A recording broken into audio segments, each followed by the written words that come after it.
Good afternoon, good evening, and good morning from wherever you are, and welcome to our spoiler review of Ant-Man and the Wasp Quantumania. Joining me, I have Cheeto, Gary, and Zam. How you guys doing? Hanging in there. Fantastic.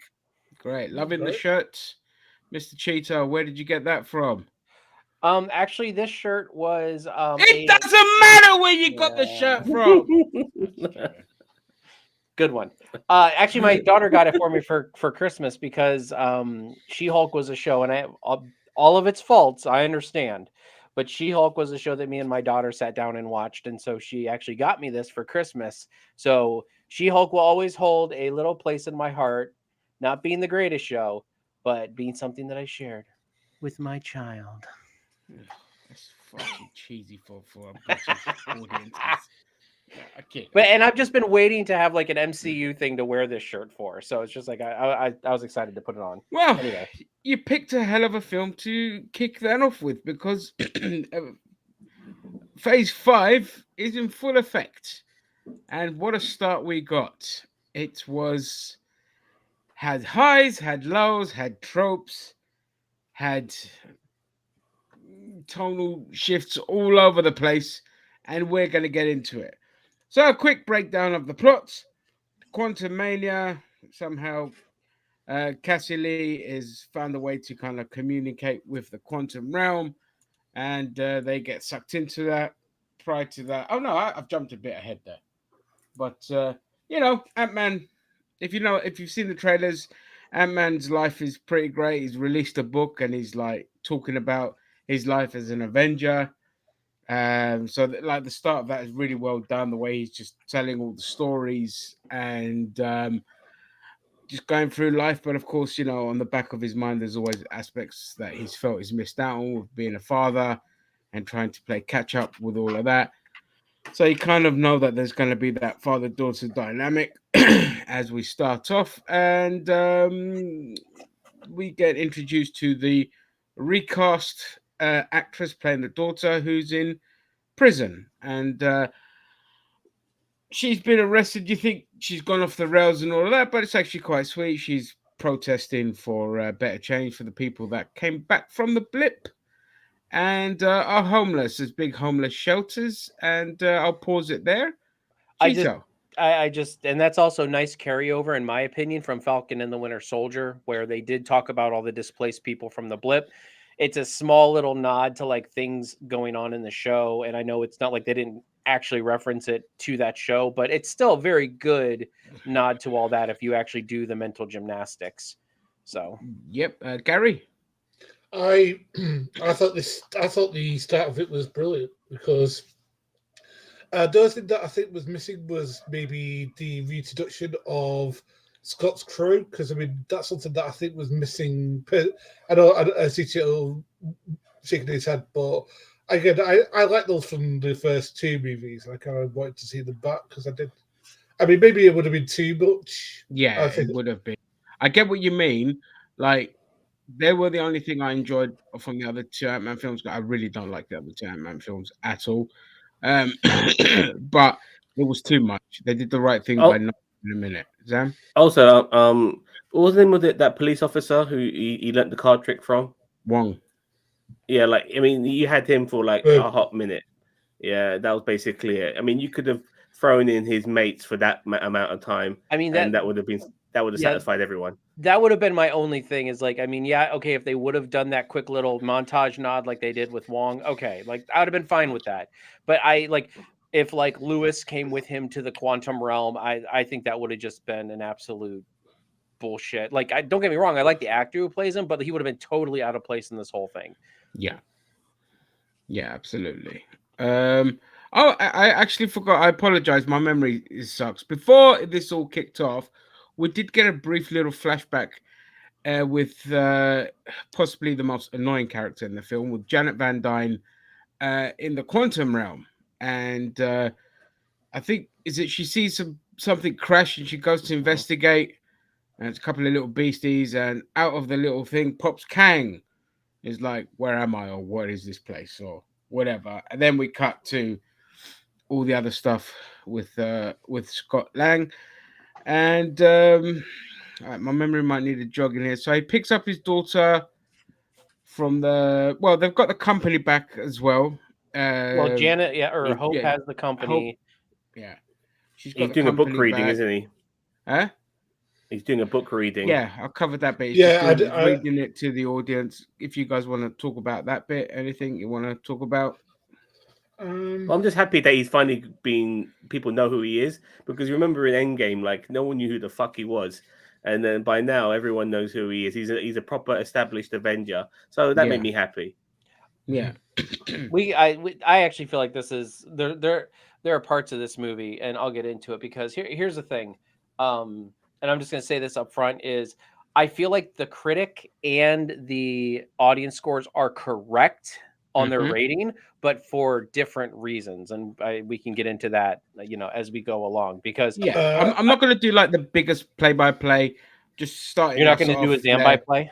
I'm not going to do a Zambai play. I'm just going to kick it off a little bit here and there.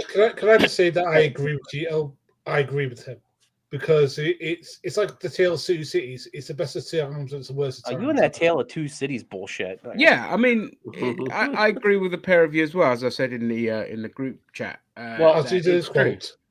Well, and here I'm just going to put it. This is my mindset: is that as in Ant-Man 3, I think it's the 84%, the audience score. Yeah. As a setup for Kang and Kang Dynasty and the Multiverse Saga, I think it's the 48%. Because I disagree. Huh? I disagree. I think. Okay, well, we'll get into that when we get into it. But okay. I mean, unless you guys want to get into it right now before we delve further. No, let's just go through stuff. Okay, so here's my thought process, and then Gary, you can rebuttal.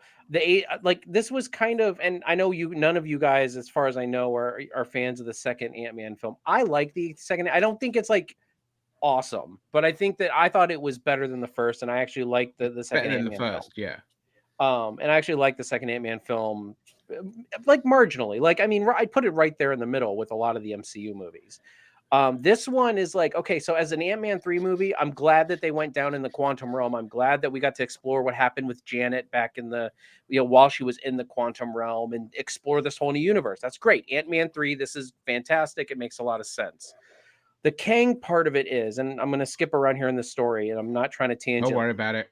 But yeah, this is a spoiler review. So if you're here and you haven't seen the movie, well, your own fault.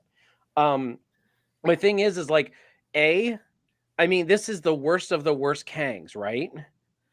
So they killed him. Like what?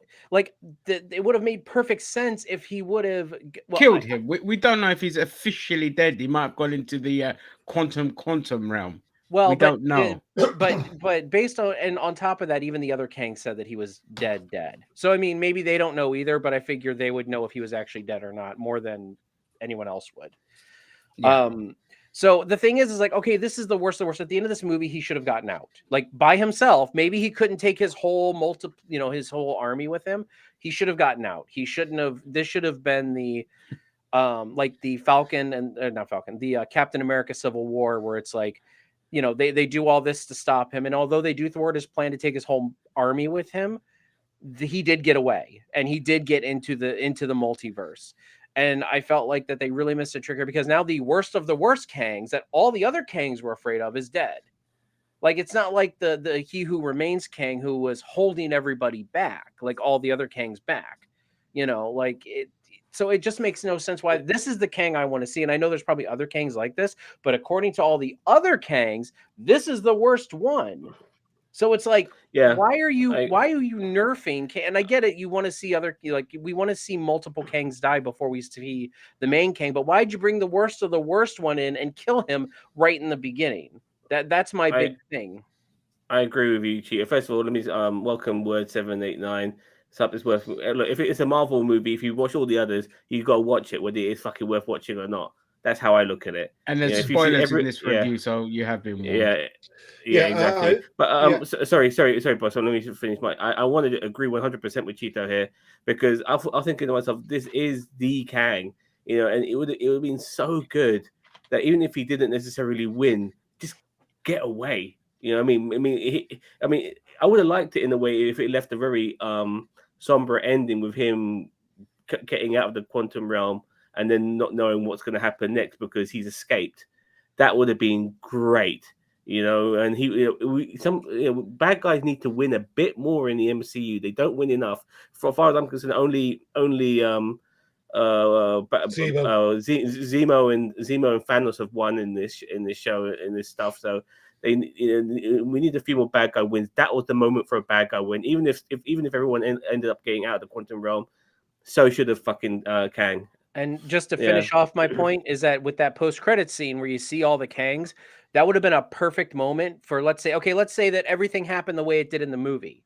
But then all of a sudden, like when they show all those Kangs in that arena, all of them except for like the main ones, like the three that we're talking. I think Immortus and like I don't remember all their names, but like all of those other Kangs in the Coliseum died. Like there's just some kind of like explosion or vaporization or something, and then it's revealed that this worst Kang is still alive, or even it just looked like a fucking Prince video. It really did. I mean, it was. I kind of cringed when I saw that because I'm like, okay, the idea of all these multiversal Kangs was good on paper, but I'm watching this end credit scene and I'm kind of like, I don't know if this is that great of an idea, especially after the possibility room or whatever for Ant-Man. Like that just looked horrendous. I was so, that whole possibility room where like there was like a gajillion Ant-Mans in there. I'm like, oh God. And then the Baskin Robbins thing, I'm like, you're beating a dead horse. Like this is Taika Waititi levels of bad, in my opinion. Great product placement. Gary, go ahead. Move the Advance comment. We'll get to your comment in a minute, Advance. But the thing is I don't know if we want to kind of. Okay, I'm going to say something that's probably going to be a bit harsh, but it's going to be the truth. The CGI in this film was fucking shit. Right? No, we'll get to that. I want to hear your dissenting point to Gary and Zam. Okay. You mean Cheeto and Zam? Sorry, Cheeto and Zam. I will not be Gary. The thing is that from what I gathered in the film, again, I'm just going off what he said. He was trying to nerf the super evil Kangs, so he was basically trying to do damage control in a kind of Nietzschean way, from what I remember in the film. I mean, maybe I'm remembering the film incorrectly. I saw it yesterday, but he was saying that the reason he has to go and travel out to the universe is to clean up his own messes. So maybe there is a worse Kang out there. But that's the. Sorry to interject there. That's the plot hole, because if he's trapped in there, what was stopping the other Kangs from doing what they're going to do? He's been there for 30 years. Mm-hmm. What stopped them all this time? It makes no sense, It's Kang the Conqueror, for fuck's sake. It's Kang the Conqueror. This is the Conqueror. I don't think he's dead. I think he's gone subatomic now, and they're all assuming that he's dead. On that note, I will say I laughed when you said that, Cheeto, because when I spoke to a friend of mine after watching the film, that was the first point I brought up. And it's not just that. Knowing if we're going to get multiple Kangs now, he's supposed to be this massive imposing threat. Well, every time he shows up and dies, we're going to get diminishing returns on that threat, because every time he shows up and loses, I'm like, well, what kind of threat is he? He's not a threat.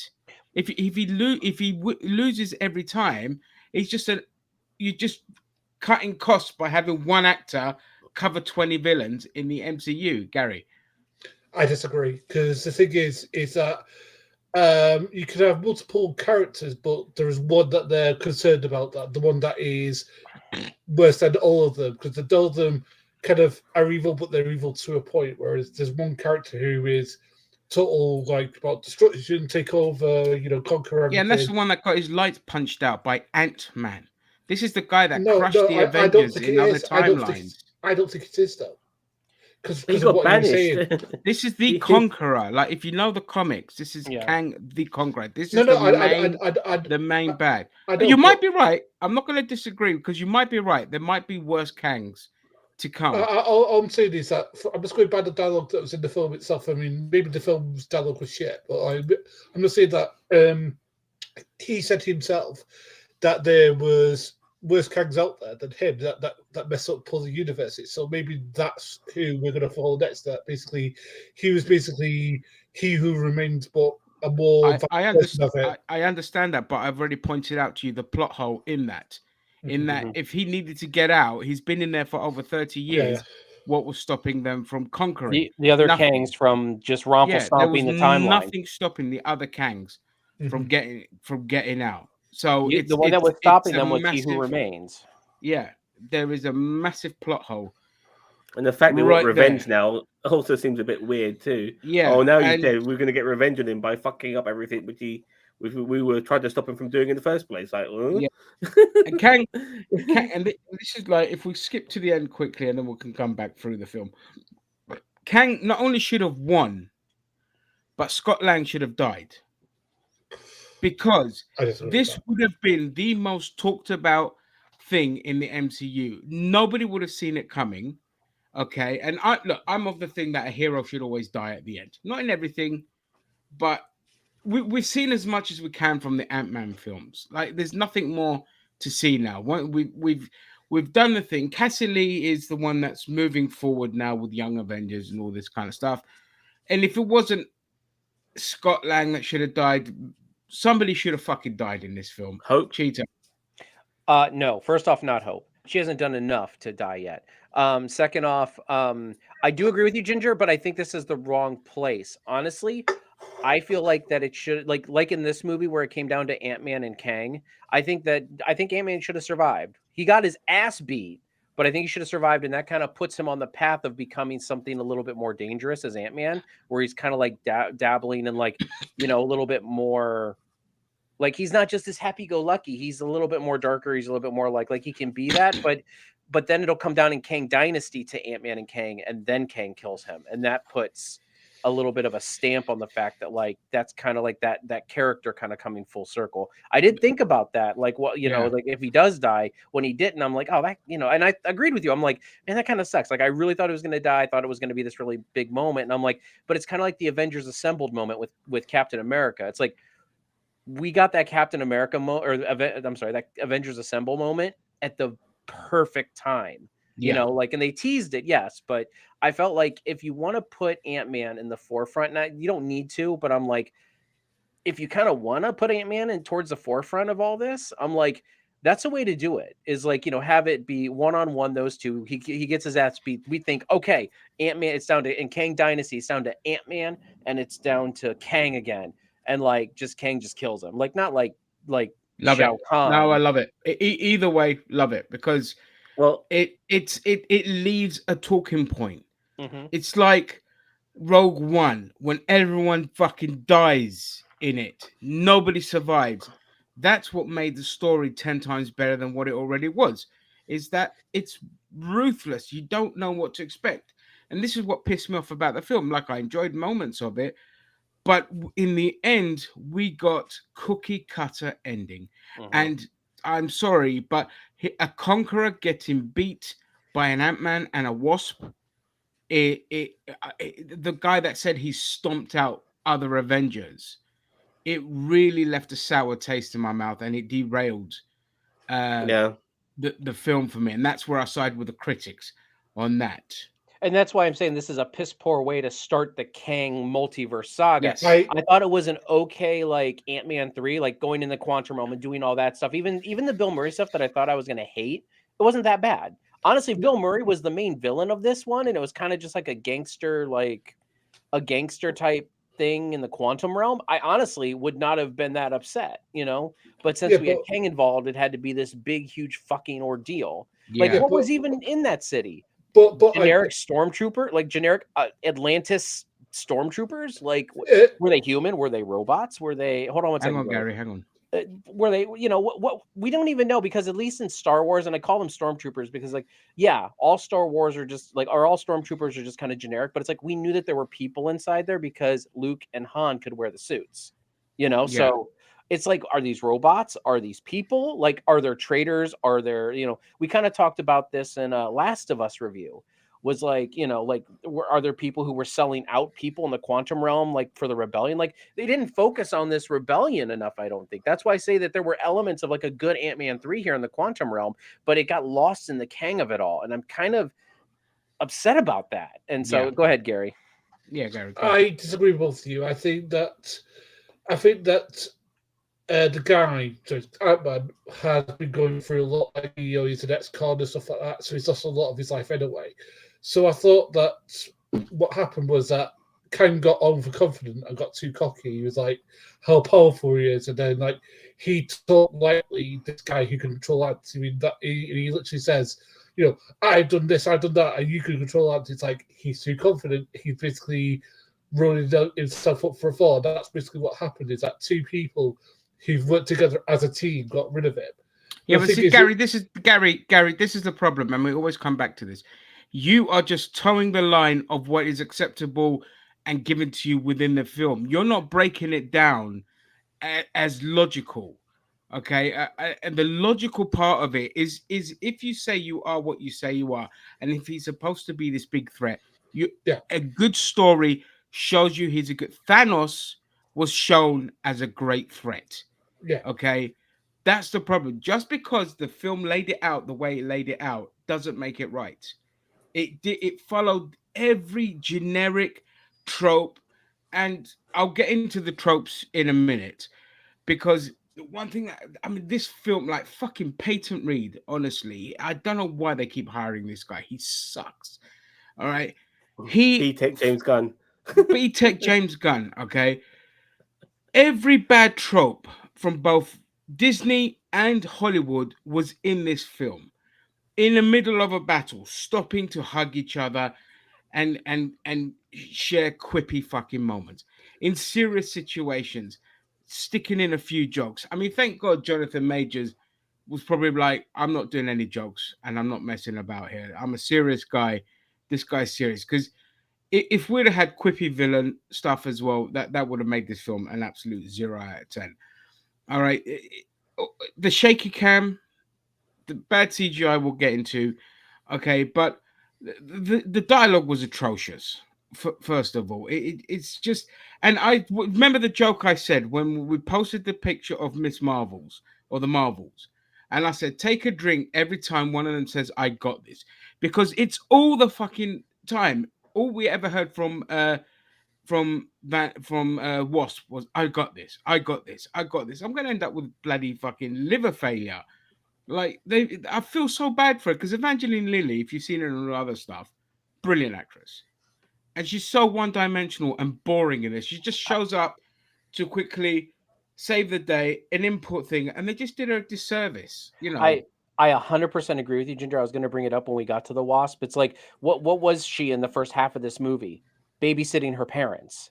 Yeah. Like, that's it. Like, and I love the Wasp and I love Evangelical Lily so much. And it grinds my gears that, as I said, if we didn't have Kang in here, and I know we need Kang, I know we need to see him, but it's like, if we didn't have as much Kang, then we would have had more, I think we would have had more Wasp character. And you're right. Peyton Reed, I like the second Ant-Man movie, but it's like the Kang in all of this, it's almost like it's the Iron Man 2 syndrome, which I didn't hate that movie, but it's the Iron Man 2 syndrome dialed up to 11, where they're trying to build too much in one movie. I think we should. Can I get what?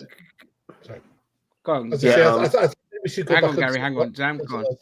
Yeah, first of all, regarding Evangeline Lilly. Yeah. Apparently she's anti-vaxxer. Doesn't matter. Not relevant. Which is one of the reasons. It was one of the reasons why her role was so small in the first place. Just saying why it was small in the first place. That's what the rumor mill is. No, just going by rumor mill. But yeah, but that case, Shuri is a massive anti-vaxxer and a conspiracy theorist as well. And she was all throughout that movie. Yeah, all right. Yeah, fair point. Fair point. Secondly, just wanted to take a step back here regarding what at the end of the movie regarding Ant-Man. I personally would like him maybe to be involved in the crossover with another film and then get killed off that way, not being the main character, and then maybe have a sort of Kang situation within the crossover, not necessarily Avengers, of course, but something else where he can meet other main characters. And then weak. That diminishes the character. You either have to kill him in his own movie, like in his own movie, or an Avengers movie. It's pointless to kill him off in another person's movie. I was thinking more in the line of like a similar vein to like a Captain America 3 type thing, where we get a handful of actors crossing over. Something along those lines. And that was always for me an unofficial Avengers movie, but something along those lines. I mean, if you want to like maybe tick a few boxes, yeah, I guess it wouldn't be as strong as if it was in his own film. Fuck me, it would be like whoa. Gary. Anyway, yeah, I was say I think we should go back onto the thinking because back onto Moses. So where were we before we left? Because okay, yep, that's fine. We're moving on. I think we should. Can we get some comments? Yes. Go on, Cheetah. I'll let you do it. All right. So the worst king is smart enough to get on the radar of the other Kangs. Again, we're going on the basis here that you're thinking that Kang's a smart character written by smart people. I don't think Marvel will be that smart. The CGI, Dana Vance says CGI was in shit. They just don't have enough direction with practical effects to make it stand out. Yeah, we can talk about MODOK in a little bit. I got some thoughts on MODOK. So do I. Mr. System says hello. Mr. System also says, to you. I thought Ant-Man was great. Okay. Daniel Vance says, I think the big baddie Kang is using the other Kangs as pawns. They're all just soldiers in the to the big bad, which is possible. I hope so. Yeah, manipulation. That seems very possible. Daniel Vance also says, I think hope should have been wiped out across the multiverse, a loss of all hope. Oh, nice. And Dana Vance says, I fucking despised MODOK beyond all reasonable thought. What a waste. Yeah, we're going to get to that right now. So, again, I'm not going to go through the rest of the film. I'm just going to pick out characters now because otherwise we'll be here forever. So let's get on to our favorite character of the whole film, MODOK. Yeah! Gary, go ahead. He's Darren. Sorry, Darren. Right. So let's start small. Let's go big first. Right. The CGI in this film was poor. It reminded me a lot of the Attack of the Clone or the Phantom Menace level of CGI crap. That's what it reminded me. I want to hear everybody else's thoughts on the CGI. I didn't think it was crap. Like MODOK looked goofy as hell. But we always knew he was going to look goofy as hell. It was MODOK that looked shit. Yeah. No. CGI pops in and out. Sorry, go on anyway, Gary. Let's not interrupt it. Right. Yeah, so anyway, MODOK. Right. Who thought that was a good idea to have Darren Cross as MODOK? He's not MODOK. He looked like. I mean, I saw photographs originally, and I thought, no, that must be what's it called? There's a word for it, like beta testing or alpha testing or whatever it was, like testing other characters. I thought, no way, it's going to look like that in the entire film. And I was in the middle of the cinema, and everybody in the thingy, as soon as that thing came up off and you saw his face, everybody fucking laughed. Everybody. Not a single person did not laugh at that. I laughed. What a fucking disgrace that was. Look, MODOK is one of my favorite villains. I know. MODOK is one of my favorite characters, one of my favorite villains, because he's cheesy, he's ridiculous. He's a floating head in a massive mechanical body. He's a comic book. It's supposed to be ridiculous. And they fucked him up. They fucked him so up. It looks so bad. And he's there going, hey there, buddy. Hey, me. That's not what Flaming MODOK is. He's a flaming threatening thing. He's something that is intimidating. He's supposed to be deadly. And then they turned him into this jokey little quippy character. What the fuck did they do?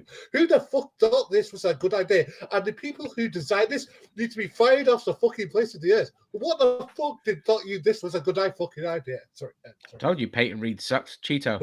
I believe it or not, I'm going to agree with Gary. I mean, we all knew that, yeah, like when MODOK, when it was revealed that Darren Cross was going to be MODOK, we all knew it was going to, they literally it's the Mandarin all over again. They turned MODOK into the reveal of MODOK. And although we saw this one coming where we didn't really see the Mandarin one coming, they turned him into a joke. And I'm not talking Mandarin in Shang-Chi. I'm talking about Mandarin in Iron Man 3. Yes, we know. Yeah. Yeah. So they turned it into just a huge fucking joke. And as I said, I'm not saying MODOK is this greatest character of all time, but they actually did play him up to be some menacing threat. And we all knew it was Darren Cross, but I was kind of digging the whole menace behind it. But as soon as he lifted that mask up, it was like, and we're done. Like, you know what? Like we're done. He's going to become some big pun at the end and some joke, and he's going to do something. Like, I called the entire MODOK arc as soon as that mask lifted up. And I'm like, and I agree with Boss Man. I'm like, what the actual fuck is happening here? Like, why are we doing this? Like, this doesn't even seem like something Kang would do. Like, I love the fact when Kang just like flipped him across the room and he's like, you don't speak when I'm in. I'm like, can he not speak when any of us are in the room, please? Hang on, Sam, go on. First of all, everything about this film kind of reminded me more of Guardians for a start, by the look of it. It had the whole feel about it, the hokiness as well, the jokes, the characters, the sort of like the sort of personalities, very Guardians like. And regarding this character not being the same as in the comic books, we kind of got a lot of that in the MCU generally. Taskmaster, for instance, as well, was not the same as in the comic books. You know, they've done it here. He Who Remains was actually a version of Kang, you know, and as well as you mentioned Mandarin as well from Iron Man 3. So I'm not too bothered about that. I really I'm not. I don't mind this. I thought this was a clever way to do it, but he should have been way more pissed off. I agree with Gary on this. He should have been very upset, very angry that he's ended up being this fucking thing. Yeah. I just want to say I'm not upset that Darren Cross was MODOK. Like if he was like some some pissed off supercomputer, like half human, whatever, that I didn't mind if they would have used Darren Cross's voice for the MODOK and everything. But like, yeah, as soon as that mask lift up, you knew he was just a big joke. Like as I said, I'm not upset about the comic book inaccuracy. I'm upset about the way they used him and from the way they built him up. That's like the Mandarin in Iron Man 3. They built the Mandarin up beautifully in Iron Man 3. And then he turned out to be Ben Kingsley's, I don't remember what Trevor Slattery. And it's like, what the fuck? So anyway. Yeah, because that's fucking Shane Black in a nutshell. And the thing is that plus I mean like it could have worked with it being Darren. It could have, but right towards the end, they start making him have a good arc where his daughter goes. Was it Cassie goes? Don't be a dick. They say, don't be a dick, and he says, he says, too late. I'm already a dick. And it's like, fucking hell. That's what MODOK is. I went to bang my head and try. Fucking hell. Sorry. Right, sorry, my turn. Sorry. I hate MODOK. I hate him in the comic books. I hate him in every medium he's been in. I think he's a fucking joke anyway. Any comic I've read with him in it, he's never menacing. So I like the consistency that in film form, he's just as shit as he is in every other medium. Sorry to piss off any MODOK fans, but that's just my feelings towards him. However, the setup was it was clever to have Darren as MODOK, but they turned him into a joke, and this is my problem. He should have been physically scarred. There should have been shrapnel damage from the glass in the suits, and he should have looked hideous. He should have looked like fucking Darth Vader when they took the helmet off. That kind of damage to him. But he looked like 1995 graphics. Okay, Humpty it's Dumpty. Like, yes, we built this beautiful model, and then we're just going to put Zordon visual effects on the face. It was awful, and you can't be a killing machine if you're missing every shot you're taking against a fucking teenager. Another bad trope. I'm a menacing mechanized organism designed only for killing, and yet I can't hit my target to save my life. And the payoff in the end was horrible. If anything, Cassie should just booted him, or they should have just brought him back through the quantum realm if he had redeemed himself. But we got the best deal, which was killing him off, which is fantastic. Let him die. He sucks ass. I wanted to bring up the comment that Armin Zola was set up in Winter Soldier to be such a better MODOK. Like, but that's the perfect example. Like Armin Zola was not Armin Zola was a good setup for a villain like that. You know, like him coming back in the Winter Soldier and like being that like MODOK type character. Like, you know what I mean? Like, yeah. Like I mean, the thing is that like he wasn't a threat. It's like Digi was just saying, like, you know, he missed her about 4 or 5 times. He's at least should have got like 4 or 5 hits on her. You know, like really damaged her, and then she just does something to like take him with his hands off, like take him by surprise, like something he wasn't like because I mean, literally his acronym is mechanical organizer designed only for killing. Yeah, exactly. It's like, what the bloody hell? He doesn't kill anything. Yeah, exactly. He did kill some rebels. I mean, he managed to hit those. Kind of fodder. Yeah, cannon fodder. I don't think it's the same Darren we saw in an earlier movie. I think it was possible Darren's from when he went to get the power source. But he recognised Scott though.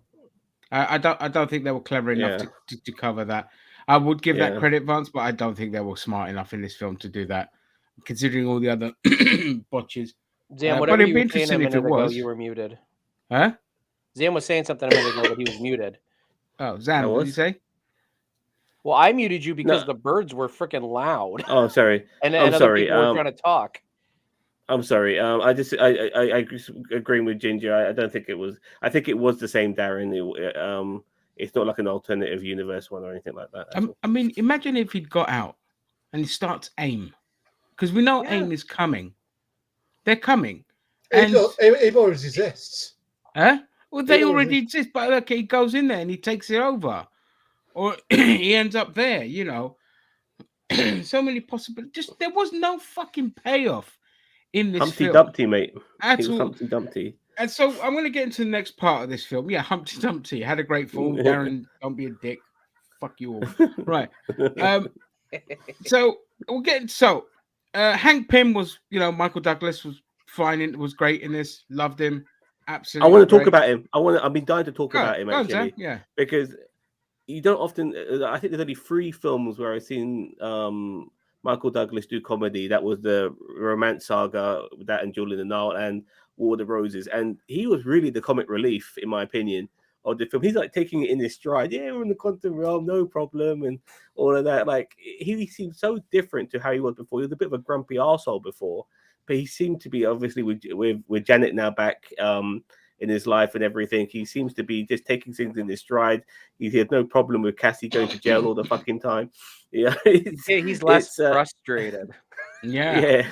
And I just actually really he had a very light-hearted performance, and I really, really enjoyed it. This was a side of Michael Douglas I haven't seen in a long time. I enjoyed every moment he was on screen. Once we get done talking about Michael Douglas, I want to talk about the ants, though. There's something there that we just got to talk about. Yeah, that's fine. But Gary, thoughts on Michael Douglas? I thought he was great in the film. I thought like he seemed a lot more chill than he was in the first 2 Ant-Man films, because he was a lot more like, what we're doing. It seems like now his wife's back. He's kind of milled, but it's kind of milled out. The only bit I kind of liked his character. The only bit I didn't like was when a certain character turned up. As also can say it is because it's Spoilerville. But when Bill Murray turns up, I mean, to us, I didn't know Bill Murray was in this movie until he came, and then I was like, oh, what's Bill Murray doing in this? And then and all of a sudden, like, can I see that? I don't want to see him out of place, but it kind of like is like weirdly cast as sort of like some mafioso boss. It's a cameo. Just a classic cameo, Gary. Nothing more. But it did not fit this film. I agree. It didn't. It was out of place. It just.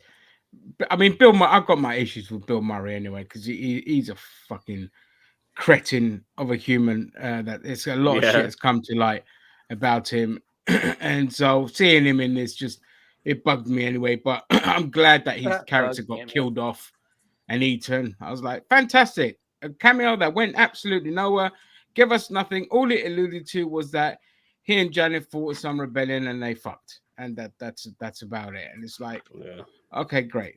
Which brings me on to the next character. Doesn't even feel like Bill Murray be a good fuck anyway. I mean, come on. Yeah, exactly. Yeah, I mean, so the worst character in the film for me by far was Janet Van Dyne. A total tonal shift in here, and could have helped the situation a lot more by explaining things better. And again, it follows that old trope. I'll keep it all to myself until it's too late. Right. You know what I mean? Yeah, And it's yeah, just yeah, like, yeah, yeah. oh, then Star the whole Wars. time you're constantly quiet, you're elusive, but you're dragging people into danger, and then all this kind of shit. And she pissed me off. And she's one of the characters that should have died in this. Yeah, Gary. I wish I didn't agree, but I agree. I mean, because the thing is that she just didn't contribute anything. Because the fact that she was quiet starting this whole mess around thing, she'd actually talked about it. Like, here's an idea for the start of the film. I see you guys agree. So basically, she actually tells them about this, and like they're kind of like, oh, maybe we shouldn't go to quantum world, but maybe like Ghost is having problems with her face ability again, and they have to go in to go and get it, and like something gets triggered accidentally, and then Kang comes out of it.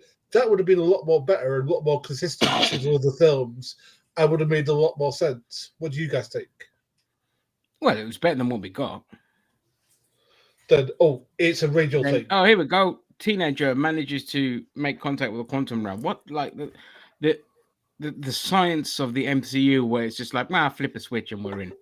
Yeah, right. Kind of thing. And then it gets destroyed, and the Ant-Man gets trapped. And then the next minute, you see the fucking thing has been built, and it's perfect. And flip switch, and then we're getting back. It's just like, you bring up a really, really good point, Ginger, that I had in my notes, and I accidentally left my notes downstairs.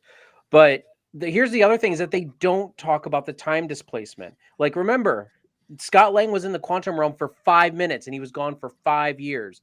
They don't, and I know you could like go into the quantum realm and come out anywhere, but they don't explain ever. Like, they don't say, okay, I'm setting it up so we're going back exactly when we left. You know, like they don't say anything. It's just like, okay, we're going back out because time flows the exact same way here as it does out there. Like, they don't even mention a one line of like, okay, I'm setting coordinates to go back when we just went in through time phasic multi-masturbation bullshit. You know, like. Very quickly regarding the sciencey stuff. I mean, there was earlier in the MCU, you had to be a super brain, a Tony Stark, a Bruce Banner to do anything spectacular. Now you got teenagers making Iron Man suits and fucking going into the quantum realm and stuff like that. It's ridiculous. They've given up the long process and they've just gone for the, oh, look at this, look what we've done. Everyone's we've a child genius. People in the world. And it's just like, okay, I think they should have. I think they should have more leaned on Hank helping her make something like that. Yeah, you know. So, but sorry, but I want to go to Janet Van Dyne in a second. But yeah, like the fact that they're making these people child geniuses. I mean, Tony Stark was a child genius, and he was able to maybe build a circuit board. That's why he was a child genius, not building a fucking a device that gets you into the goddamn quantum realm. You know, it's just gone beyond a joke now regarding all of that. But regarding Janet Van Dyne, I'll be honest with you, I was just awestruck by how beautiful Michelle Pfeiffer looks at 64 years of age. I've never ever been attracted to Michelle Pfeiffer, but not seeing her on my screens that much in recent years, seeing her again after all this time, my God, does she look amazing, absolutely amazing. And there's somebody else who's the same age as her who looks like Tweedledum and Tweedledee, and that is Madonna. You know, and you can compare the two faces. Madonna's had loads of plastic surgery. I don't think Michelle Pfeiffer's had any, and you can see the difference. But I know I'm sounding a bit chauvinistic. I apologize for that. Yeah, but yeah, she looks great. That's just all I want to say about Janet Van Dyne. No, that's fine. She looks fucking beautiful. I'm just saying, because the comment comes out so big, I don't want to cut people's faces off. Yeah, I know. I was hoping Dan was going to stop sooner, and I was just going to read it off. Happy they killed Laserhead. He and Goo-Man were feeling so much like Korg and Meek. Yep. And this is actually a really good comment here in a theory that we could Renslayer be the daughter of King and Janet? It makes sense why she's in charge of the and why she's so hell-bent on protecting the sacred triangle. I want to mention Laserhead very quickly. Have you guys ever watched the new reboot of Lost in Space, which was on Netflix? I have not. I tried because as soon as I saw that robot doll, it reminded me of the robot from the new Lost in Space. I felt like they got their inspiration from that. But yeah, fair enough. Yeah, that's fine. Yeah, so okay.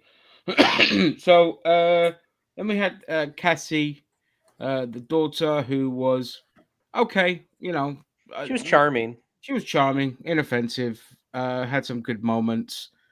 I did like the fact that she was like throughout the whole movie though, like she was not like a fighter. Like she couldn't, like even when she tried to figure it out, she couldn't figure it out. Like she was like sitting there trying to, Yeah. even after, like you're like, okay, after she has that moment with Scott, pop and blop or whatever the stupid phrase is, she still didn't do it. Like they were still in the Kang Citadel and she was still like fucking it up. She's like, I can't do this. Yeah. She was like, I like out in the real world. I kind of like that why she was getting arrested and things like that. Like again, fighting for a good cause and all this kind of stuff, which I thought was sweet. Gary, I thought she was fine. I thought that, especially she's a bit of a blah character. I didn't really get anything of a character apart from she's a child genius, and now she has a suit, and she can't really use it properly. But apparently she can really gymnastically, dodge laser fire. I kind of got, I felt like I got more out of her than we got out of Riri Williams in Wakanda Forever. You know what I mean? Like, I felt, I'm not saying that she's not kind of bland, but I'm like, I felt like we still got more out of her than we got out of some of these other young Avenger type characters in the past. I actually thought they did a decent job with her. But I mean, Teoshia, I mean, the one thing I didn't like was the sort of bubblefish liquid thing that they drank that made them understand things. Kind of. Convenient plot devices. Yeah.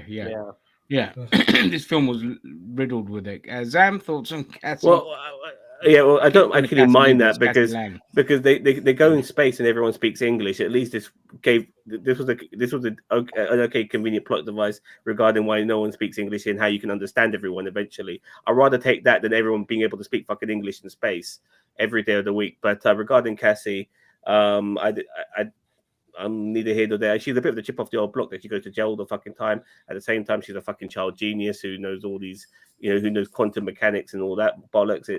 Might as well name her Ray. Well, look, I mean, I've talked in the past, and I know it gets a bit of flack, but Disney is just a fucking awful at writing women. So the fact that she actually had some character was a miracle. Because if we move to, sorry, go on, Zam.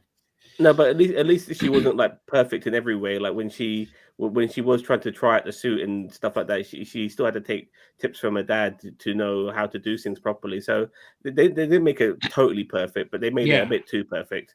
Yeah, you know what I mean. When we get to we've already talked about Hope Van Dyne already, but I felt like she was the one that got the shit end of the stick. To be perfectly honest. This is kind of why I want an A-Force movie where it's like, it doesn't have to be like all, femme power, but it's just like, I want an A-Force movie because it seems like during these movies, it's like the female characters do get the shit end of the stick. So let's put all and I'm not even talking like Captain Marvel. I'm like, we've talked about an A-Force movie in the past where it's like, you have, Wasp, you have, and now I'm blanking because they're all fuck.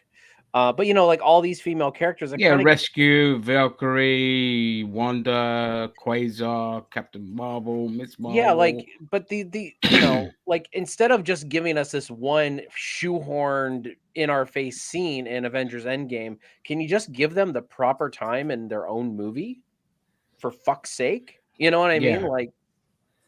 Well, also, I think what they went to the other extreme because in Ant-Man and the Wasp, it was definitely more her movie, and a lot of people were pissed off that Ant-Man was playing second fiddle. But now she's not even playing third fiddle in this movie. So they just can't get that balance right, can they? And that's why, and that's why I feel like I like the second Ant-Man a lot better because I really did like Hope Van Dyne in that movie, and she felt like a real character in that one. You know what I mean? So that's why I'm a big fan of Ant-Man and the Wasp. And as I said, I acknowledge that it's not the best MCU film. It's probably it is very mid, but one of my It's nowhere near the worst. Let's put it that way. Yeah, but it's like, Hope Van Dyne, she really won me over in that movie. The first one, not so much. Second one, I'm like, I want more of the Wasp. I want more. And then when she showed up in Endgame, I was happy, even though she didn't do much. But I'm as I said, I was hoping for more from her in this movie. Instead, she plays babysitter to her parents. I'm surprised she never went big once. I mean, she can go big as well, but she never went big once, which is a bit weird. No, I don't think Wasp ever gets big. Yeah, she Oh, did. She maybe showed she did. I you. think she has a couple of No, times. but Yeah. no, not in this. But she can go big because they showed it in the What If episode where with the Oh, zombies. okay. I didn't watch What If. Yeah. But, I But mean, yeah, I was going to say like the one thing that did She annoy can, me is 'cause she got was a proven thing that was a thing that she was talking about before, which is the probability storm or what it's called. We got multiple things. I mean, what the hell was that about? And the whole Baskin Robbins thing, like, I'm sorry, like, did you mean to tell me in the probabilities that Scott Lang showed up in his like, let's break it down like practically here. So that means that in one probability, Ant-Man showed up into this probability storm with his Baskin Robbins outfit on. And this is going off the Only basis that once. all of these Ant-Mans are in parallel universes entering the quantum realm, right? Is that what this probability thing Well, no, is no, supposed to be, or what? I think it's every decision you could make from that point on. That's why it's like, so every second he was like splitting off because he was making different decisions. You could either go left or go right. You could, but that's what I'm saying. So you mean that somewhere he's like, he has a basket, like that's what I'm saying. Like the Yeah, Baskin Robbins that thing just made doesn't make no sense. It's bad comedy. It was a little bit. It's like what you said before. It was a dead horse. I mean, it was funny kind of as a side gag, but they kept on like having that guy turn up. It was just like, it was funny once, but kind of you kind of like drilling that joke into my head. It's like, Yeah. I just rolled my eyes. And then when Janet showed up and then like they all swirled in together, I'm like, so you mean to tell me that now all the other probabilities are null and void and they would have only made one decision? Like they're not using their own science they're introducing, like yeah. Well, I mean, Josie Cheeto, the people I blame Peter Reed. The person I blame is the guy from Rick and Morty because this reminded me a lot of Rick and Morty episodes. Isn't he one of the writers of this? No, it's the guy. It's a good guy from Rick and Morty. I'm sure it is. What's his name? Scott something or other. What his name is? Not Scott. I don't know. Scott Summers. Either way, it was again just another dumb addition. That and the problem was there was too many things. So there was too many things going on in this film. I mean, look at that. We're 52 minutes in and we're still trying to dissect this film because there was too much going in. So you enter the quantum realm, and of course, because we've got Kang the Conqueror, he's conquered the quantum realm, and here we enter with some rebel fighters who none of us give a shit about. Wow, the guy's like, yeah, I've got holes. Fucking brilliant. Don't care. And we get this rebel leader, and fuck me, she was vanilla as shit as well. We got laser head guy, which as a toy, great, but as anything else, whatever. Yeah, Mr. I got holes. I loved the quantum realm. I think it was one of the most visually gorgeous things that the MCU has done. It was stunning, and I just enjoyed them being in there and seeing everything working out. But did we? I mean, okay, that it made sense that he's conquered the quantum realm, but did we need the rebellion on the side? We really didn't. They really needed to either focus on the quantum realm or they needed to focus on Kang. You know what I mean? Like the rebellion, and I get why they put the rebellion in there, but I feel like that should have been like if they ever went back to the quantum realm after, like they should have been dropped in the middle of Chronopolis City or whatever, Kang City or whatever it is, and they should have been trying to work their way out, and then Kang was after them in the city. Yeah, like that's kind of my viewpoint on it. Is like you. In this movie, they tried to split the time between the quantum realm and Kang, and it's like you guys really had to pick a lane in this one because what are they rebelling against? That's what I want to know. Like what? Well, Kang's exactly taken over everything and crushed whatever. He's building homes and stuff like that. Yeah, but what is he building those homes for? I was mentioning that exactly. earlier. Exactly. That was originally my point when talking about the stormtroopers. I'm like, why is there a city? Like, are these troopers like some kind of race? Because there's a lot of race. Is Kang just as racist as the Empire when it comes to recruitment? Like, because they all look like humans to me, they don't look like any variation of any. After the robots. They don't They know. didn't act like robots. Yeah, and even No, the but one time they when got shot and disintegrated, didn't they? When they got shot and well, stuff you can like shoot a that. robot and disintegrate it, but still, like I mean, like even though the one was like it even had emotion, it was like when they knocked them out or whatever, the robots Yeah. or the guy said, "Damn," like a robot doesn't say that before they when they get No, beat. but the robots in this world, they're more organically, like they're more liquidy, aren't they? Maybe I don't. Like That's the thing we don't you saw know. Yeah, we well, you don't. saw the ships how they operate. They're all gooey and stuff. So, that's how I look at it. They're Everything all is they like are a Voyagers. living organism. Yeah, all they are is Voyager from Star Trek, Voyager's nacelle packs or whatever they're called, gel packs, just plastered on a thing. Yeah, which brings us on Nope. to the next point, which is let's have the most. They're up there with the stormtroopers in terms of the most useless soldiers in any film ever. These guys got their asses handed to them every fucking time, and by the end of it, it becomes. It's not even a joke anymore. It is just embarrassing that after everything we've had, we're still playing around with these old tropes of like, oh, look at these guards, they're so big and menacing, and they managed to kill other people, but never the main guys, and they're never in trouble for the main guys to overthrow. It's like, fuck, absolutely ridiculous. Can we just say that how great? Oh, can't hear you, mate. I can hear him. I can hear him. Hello? Okay. Well, Yeah, I can hear you. Okay, as I say, can we just talk about how great Jonathan Major's performance is in this? Because he's probably he is the best part of this by quite some distance. Oh, yeah. Because he's almost like, I'm going to say something now. You're going to say, oh, he scares me a bit, whatever. But I think if we ever got another Othello adaptation, he should play Othello. He has that sort of performance and gravity. Like, he's amazing. I agree, John. I mean, Jonathan Majors is really shooting up the ranks to becoming one of the best fucking actors around. Like I've seen a couple of his stuff now, and his range is ridiculous.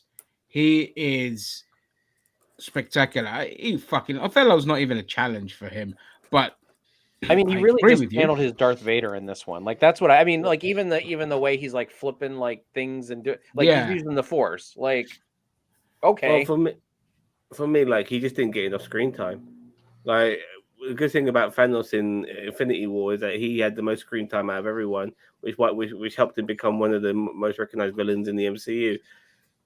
Kang really got introduced in the second half of the fucking movie. You know what I mean? And that's not good enough. I mean, he needs to be right. I mean, he needs to have a major part so we get to experience him a little bit more from the very beginning of the film, and we didn't get that at all.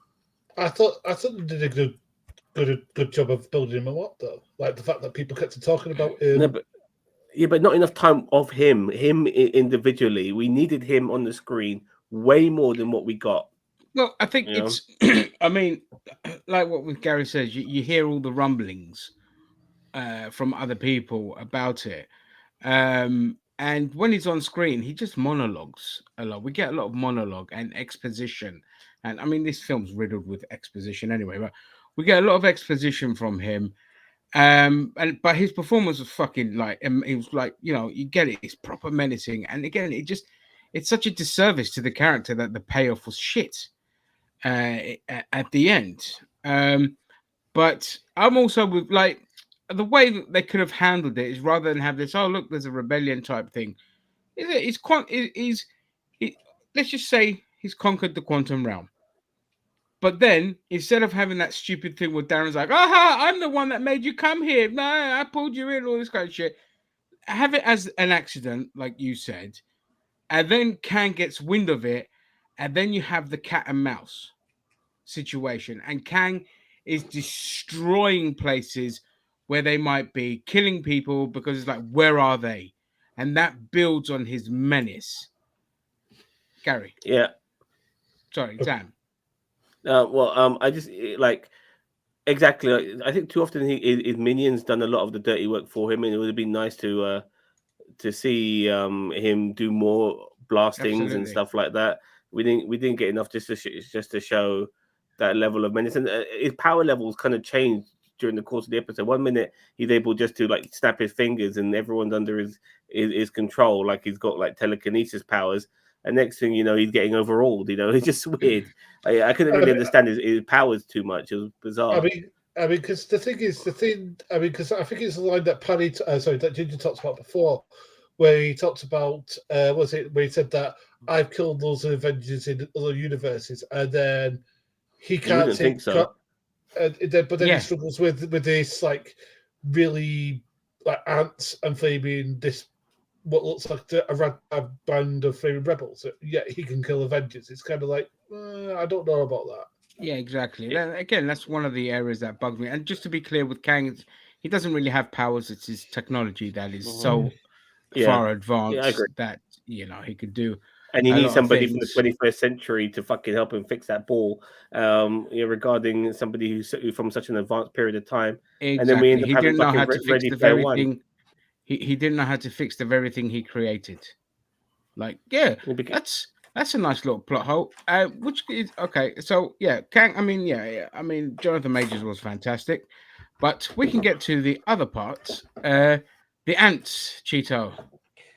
Okay. Did anyone else get Minas Tirith, the Battle of Minas Tirith vibes with the ants and like the what is it, the men from the mountain, like the green just horde coming in and just taking out all of the orcs? Yeah, Riders of Rohan. All I want is if somebody's good at video editing, video like photoshopping. I can't do video photoshopping. Like all I want is for that, like instead of Aragorn standing there when all those ghosts come through, I want Michael Douglas standing there and then all of the ghosts coming through okay. Yeah. Just like merge those two scenes. But it's like, like all of a sudden here's all these ants and now we're winning because reason. Well, sorry, regarding those ants, and by the way, it did get very ready. Like I said earlier, it got very Ready Player One at the end. That's the sort of vibe I got regarding the rebellions. But regarding those fucking ants, like, how come they were in a different timeline to everyone else? I mean, that felt a bit weird. And next thing you know, then like Michael Douglas goes, they did 10,000 years in one day. Like, what? Exactly. And here's the thing: there's no time in the quantum realm. They're not addressing the fact that time does not work. They even say it. Time does not work the same. And so it's like, I get it that the ants live 10,000 years, but how would it then be the same ants?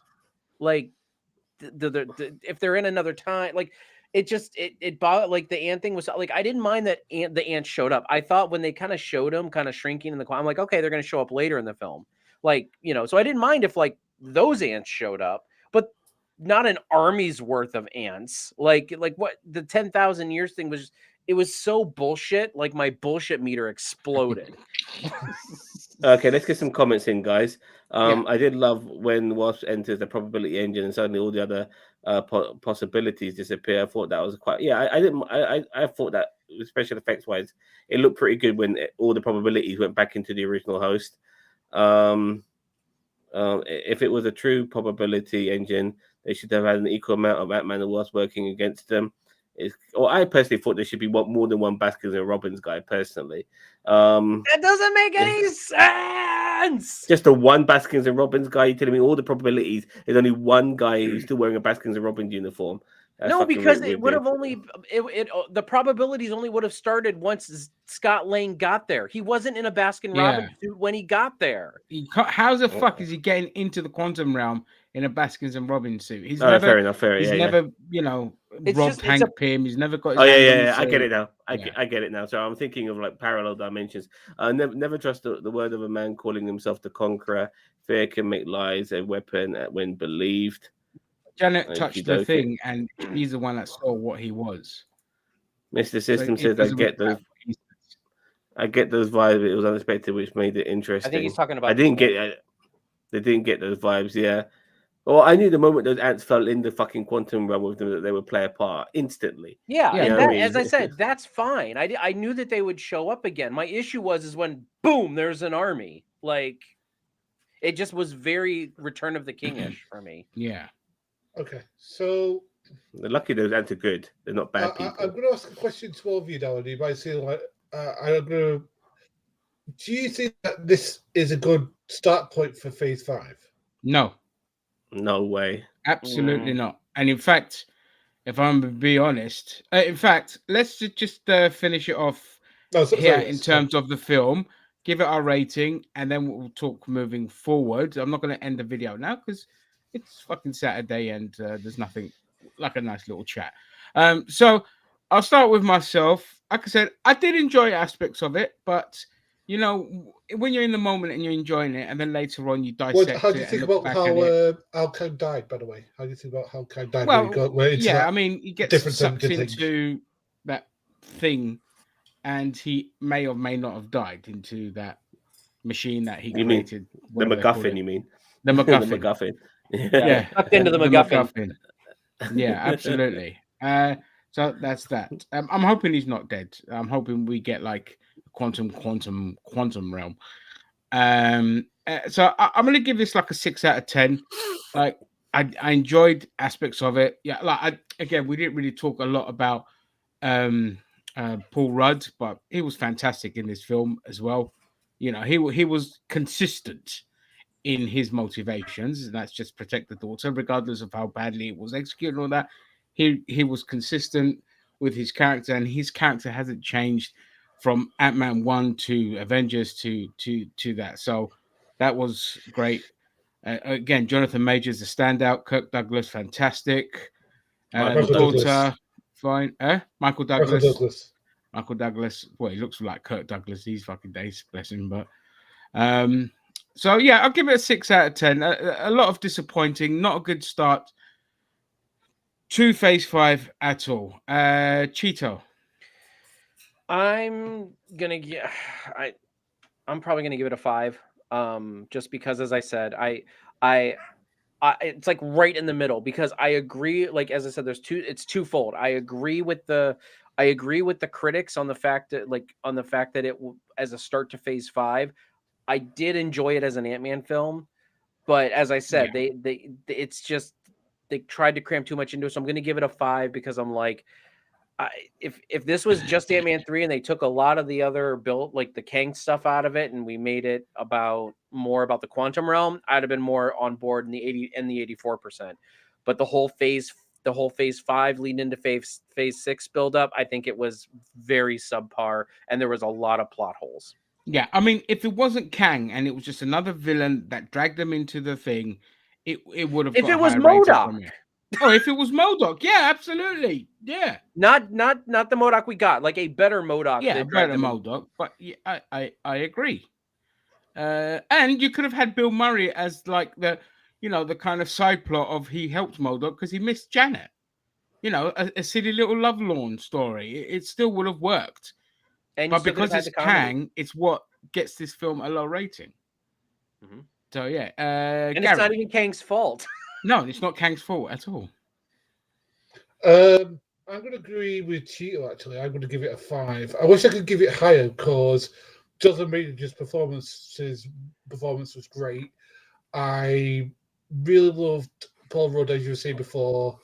I did like Evangeline Lilly, even though that she didn't really get that much to do. I did love their relationship.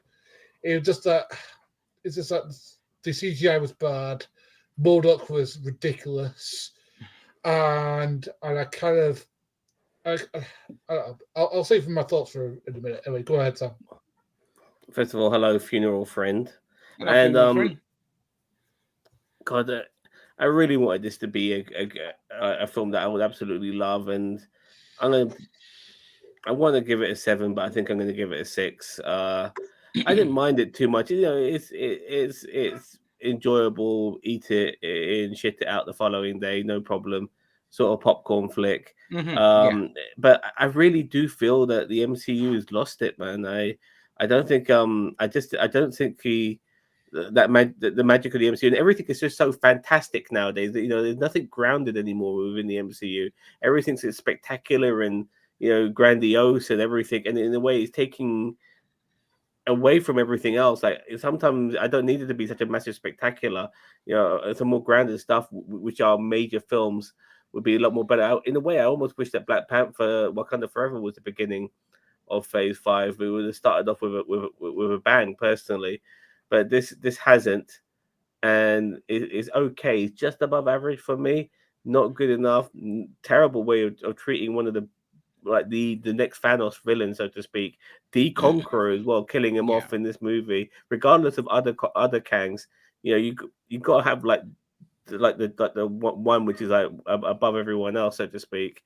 Whether he comes back or not, I don't know. It's just I'm just a bit concerned. I'm looking forward to. I'll watch this. I will stick on this train until it gets derailed. But I'm not happy. I do feel that the Marvel content is just. I think. I mean, personally, I think by the time it hits Secret Wars, that's it. They need to end this shit. Honestly, it's just not getting good enough anymore. It's not. I mean, it will only end when it doesn't make profit, and then when it does, they'll just reboot it to try and recapture the magic. Oh This is how Hollywood works. But anything, but yeah. Sorry, Zach. Yeah, go on. Yeah, so okay, so that's our end of our review of Ant-Man and the Wasp. But if anyone wants to stick around, let's talk a little bit about Phase 5. Unless anyone's got anything to do, we can have a little chit chat, because I did want to talk about this part as well in this review, because I'm looking at the slate. I looked at the slate, and I'm like, I'm not excited about Phase 5 at all. I think there is more shit in this than there was in Phase 4. Like, Loki, the only reason now I'm interested in Loki Season 2 is because we've got a Kang in it. If there wasn't a Kang in it, I wouldn't give a shit, because I don't want to see Sylvie in Loki Season 2, because her character arc was done. It was beautiful. I enjoyed her in Loki. Don't need to see her. I want to see everyone else. I don't say I don't want to see her. It's obviously she's in the position she's in, and that's fantastic. But we don't need that Sylvie. We can get other Lokis and all this kind of stuff.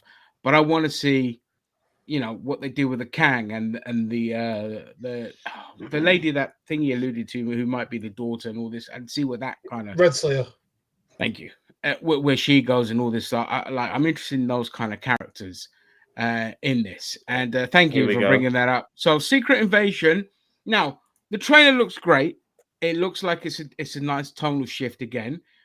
But ultimately, it's just going to be something that goes nowhere, because it's something that takes place during the blip, and it's going to be done and resolved by the end of either, if it's got one series, then that series, or by the end of that. It's ultimately something that leads nowhere. It just gives us an answer for Nick Fury whereabouts more than anything. So it's the Nick Fury show, basically. Like, he's finally getting his own lead role, so to speak. Yeah, and whilst I'm looking forward to it, it's ultimately a nothing show in the grand scheme of things. What are your, in fact, before I move on to the other bits, Cheeto, thoughts on Secret Invasion? I think Secret Invasion is going to be good. I don't want to dwell too much on it. I do like is it Ben Mickelson? No, yeah, the guy who plays Mendelsohn. Yeah, I do like him. I do like the dynamic between him and Samuel L. Jackson's Nick Fury. If they, I know it's just going to be like a Winter Soldier type situation with Skrulls. But yeah, I mean, nothing too crazy. I mean, I'm just going to come out and say it, is that really the only thing I'm excited for in Phase 5, and we'll get to it. I'm not going to talk about it now, but we'll get to it when we get to it, is Captain America New World Order. I mean, just because I love Falcon and the Winter Soldier, the show, so much. But we'll talk about that more when we get there. But yeah, Secret Invasion is, I think it'll be good, but I don't think it's going to be anything crazy. I think it's going to be a one-off, kind of like WandaVision. Yeah, it is. Yeah, that's the impression I get, and that's why I'm looking forward to it. I'm going to watch it, obviously, and I'm going to I'll likely enjoy it, but it doesn't have the payoff. But it's fine as its own side project. You know what I mean?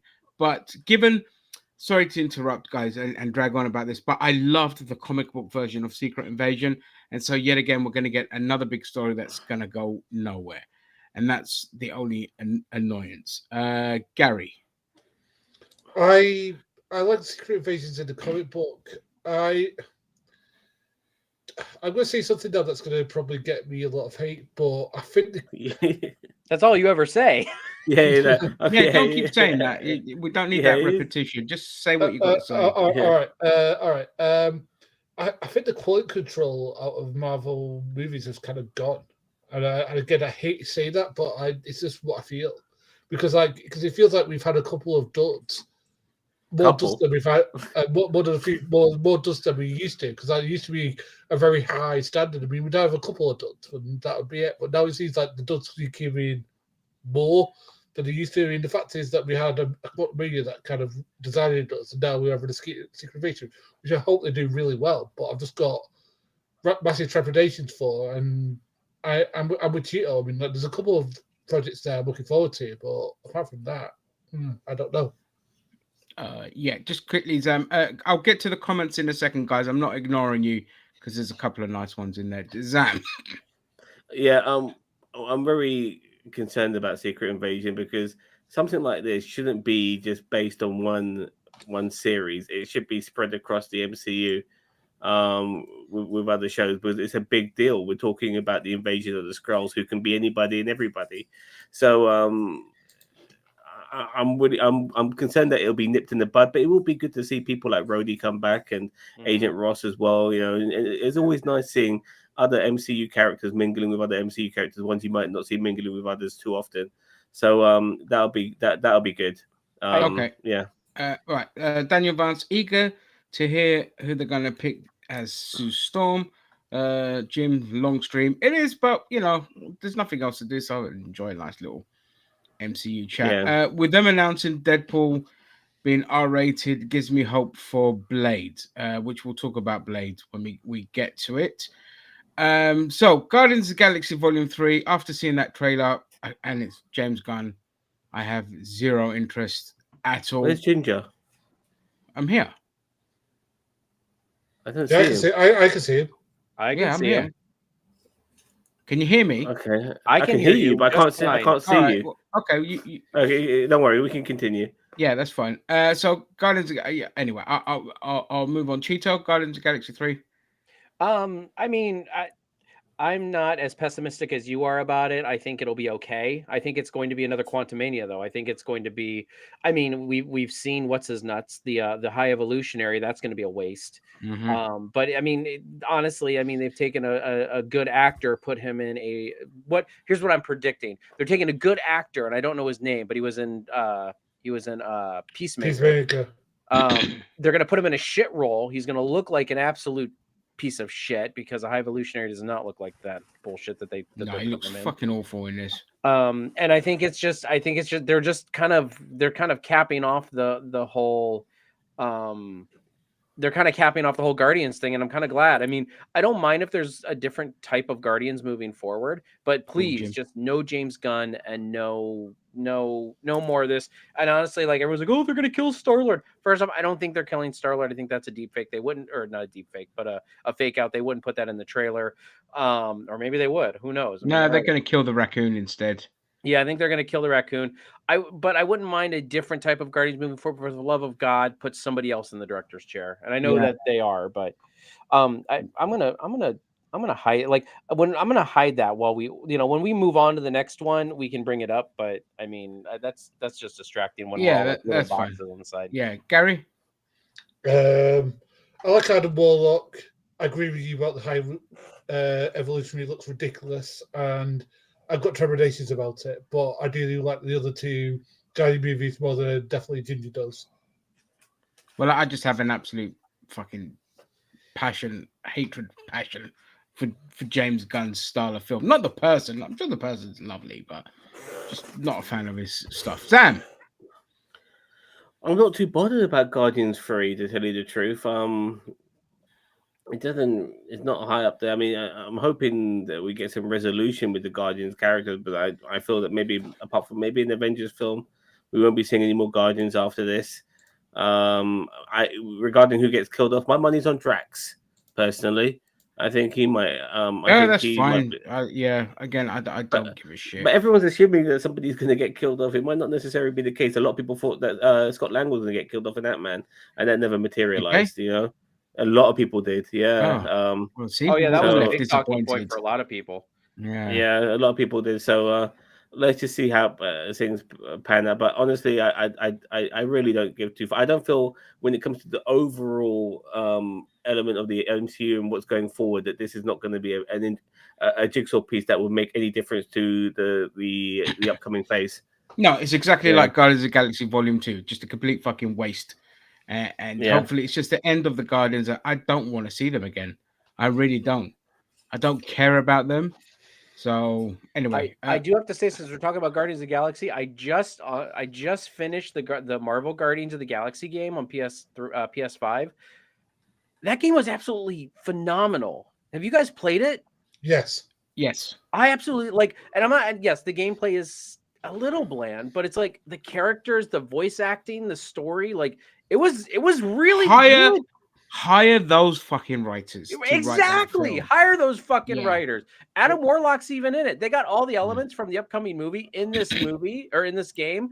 And it was fucking fantastic. You got fucking Fing Fang Foom in the movie. Come on. Yeah, it's a shame it went under the radar. But it didn't go under the radar. Just after Avengers derailed it. Because of Avengers, people didn't want to buy this. Yeah. Okay, okay. Loki we've talked about, so I won't dwell on that. Next, we've got the Marvels. Now, the Marvels has moved, by the way, to September. Sorry? Which has moved November. November. Okay, that's fine. But we'll just go in the order of this poster. That it makes it easier for us. You missed out Echo. Well, who the fuck cares about Echo? We're gonna get Daredevil in it, and that's about it. Wow, great, fantastic. I'll tell you, I'm just curious how they can make a show work with a deaf person being the lead. It'll be interesting to see what they do regarding that, how they pulled it off. I'm more interested in seeing how they can make this work. If anything, okay. And just regarding Echo, the only point that I was going to make is it's kind of like Andor.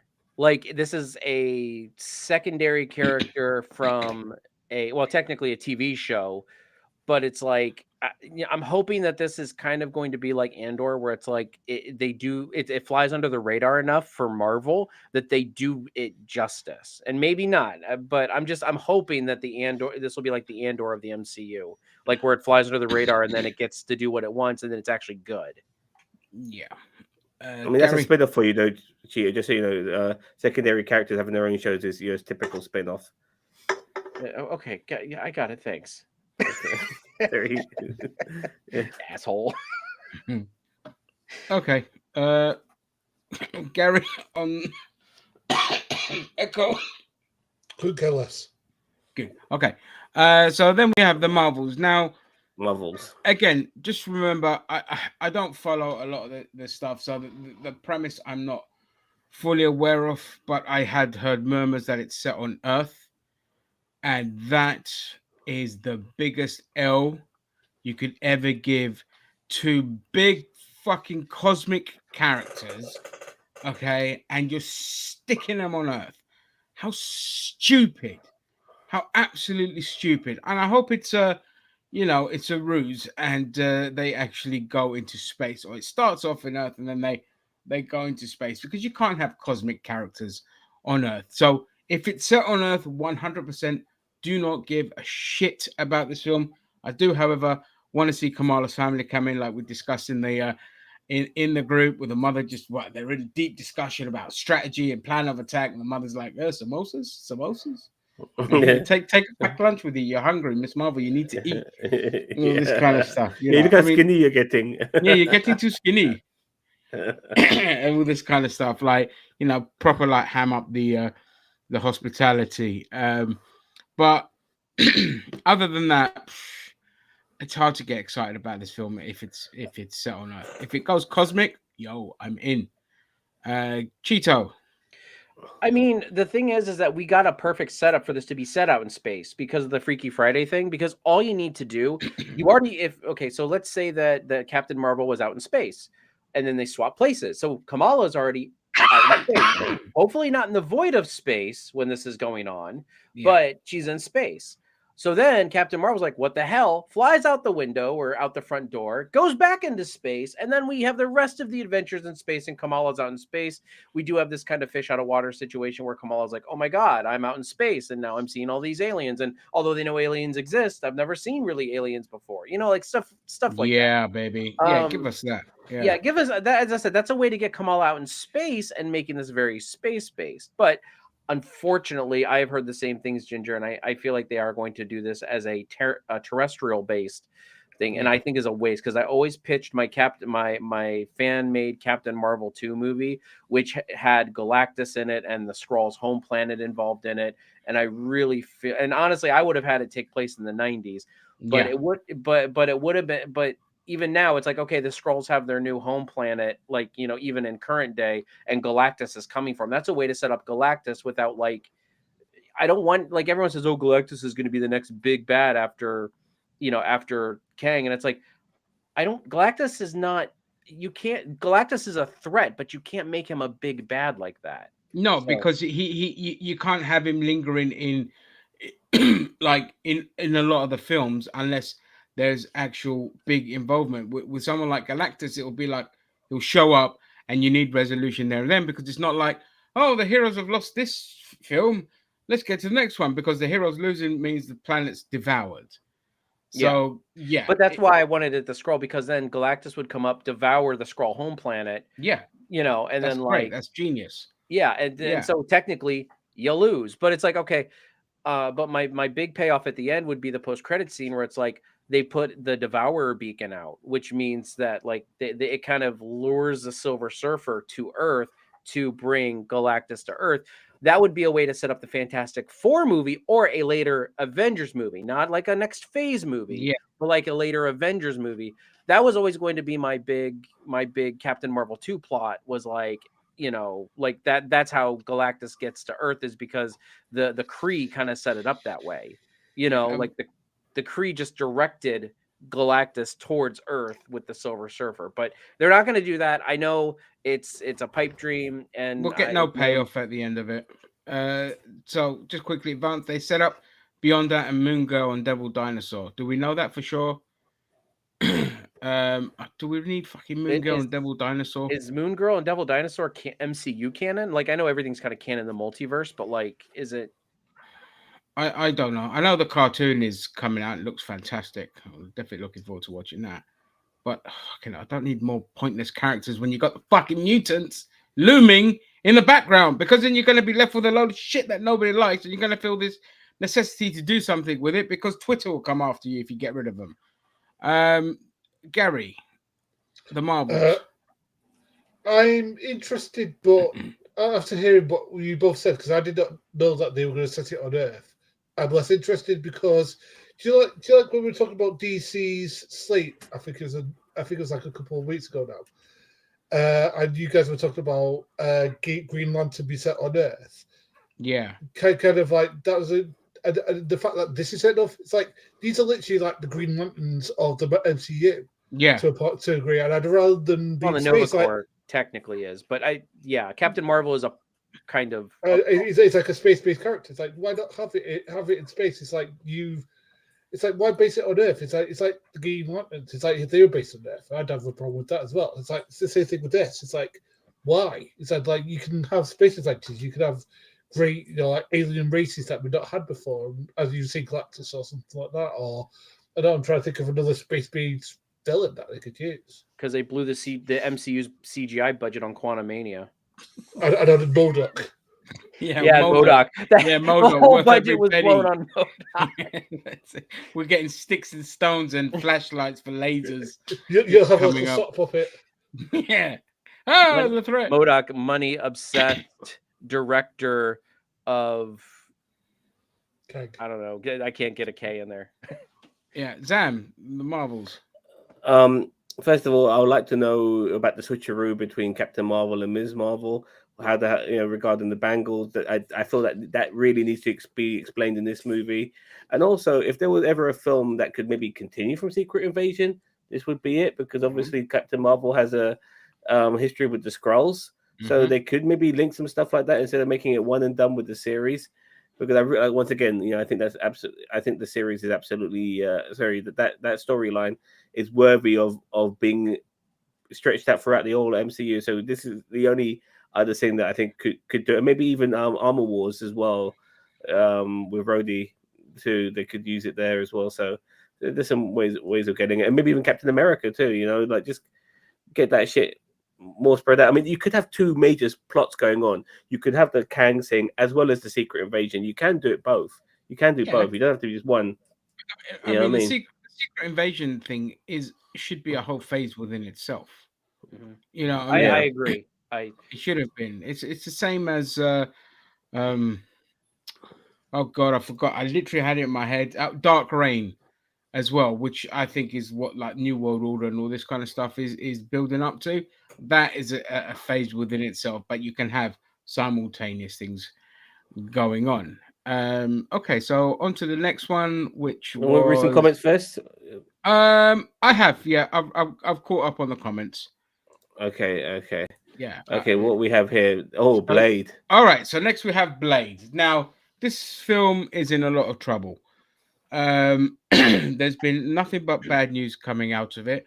So apparently the original Blade film, which I'm not against, was set in the 1920s. And however, Mahershala Ali biggest gripe was that there just wasn't enough action in it and it was really boring and not a lot going on. So he was very frustrated, and so the director has fucked off. And so they brought somebody else in, and now I don't know if they just, I think they reshoot that. I think they just, well, I don't even think they started shooting or something, and now they're going to start filming soon. They've already moved the date to September of 2024, and it's still technically in pre-production. So yeah, they haven't shot anything yet. Yeah, they haven't shot anything. Yeah. So fucking pull their finger out their asses, man. I am not again. I mean, we know Blade kind of popped up in the end of Eternals. So the voice you hear talking to the Black Knight, that's Blade's voice. That got confirmed. I'm not against them setting this back in the 1920s. I think it would be fascinating.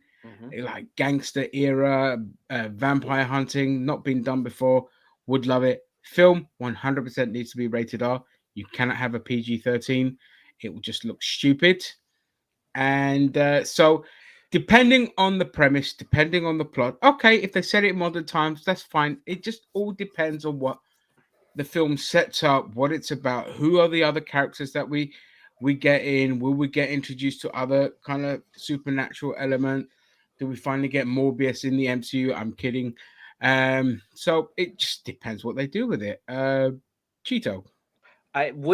Here's a compromise. Would you be willing, if this was set in the 1920s, to have it all black and white? Love it. Okay, I mean, I fucking loved not Moon Knight. Werewolf by Night.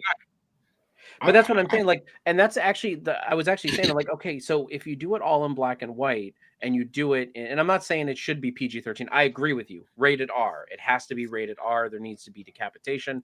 But I thought an interesting aspect of it would kind of be like, because they're so hesitant to do period pieces. The Eternals should have taken place like thousands of years ago, or 2000. What is it? 1,000, 2,000 years ago? Like it should have taken place then. Like Werewolf by Night should have technically taken place, maybe not in the 1920s, but like definitely before modern time. Like, we had like the soldiers in it that looked like they were freaking, like, well, they were Hydra agents. They look like Hydra. Yeah, they look like Hydra agents. Werewolf by Night in its own universe taking place in the 1930s. Yeah. So I am also very interested in seeing, like, but if they did it in like 1920s, 1930s, black and white, like I would be down. I want more period pieces. I'm sorry. Like Black Adam did the same thing. It was originally supposed to be in World War I or World War II. I want to say it was World War I. And then they shit the bed before they even started. And they're like, no, well, let's bring it into modern times. And it's like, you have a good opportunity here to make something. And I get where it can backfire on you, like Wonder Woman 1984.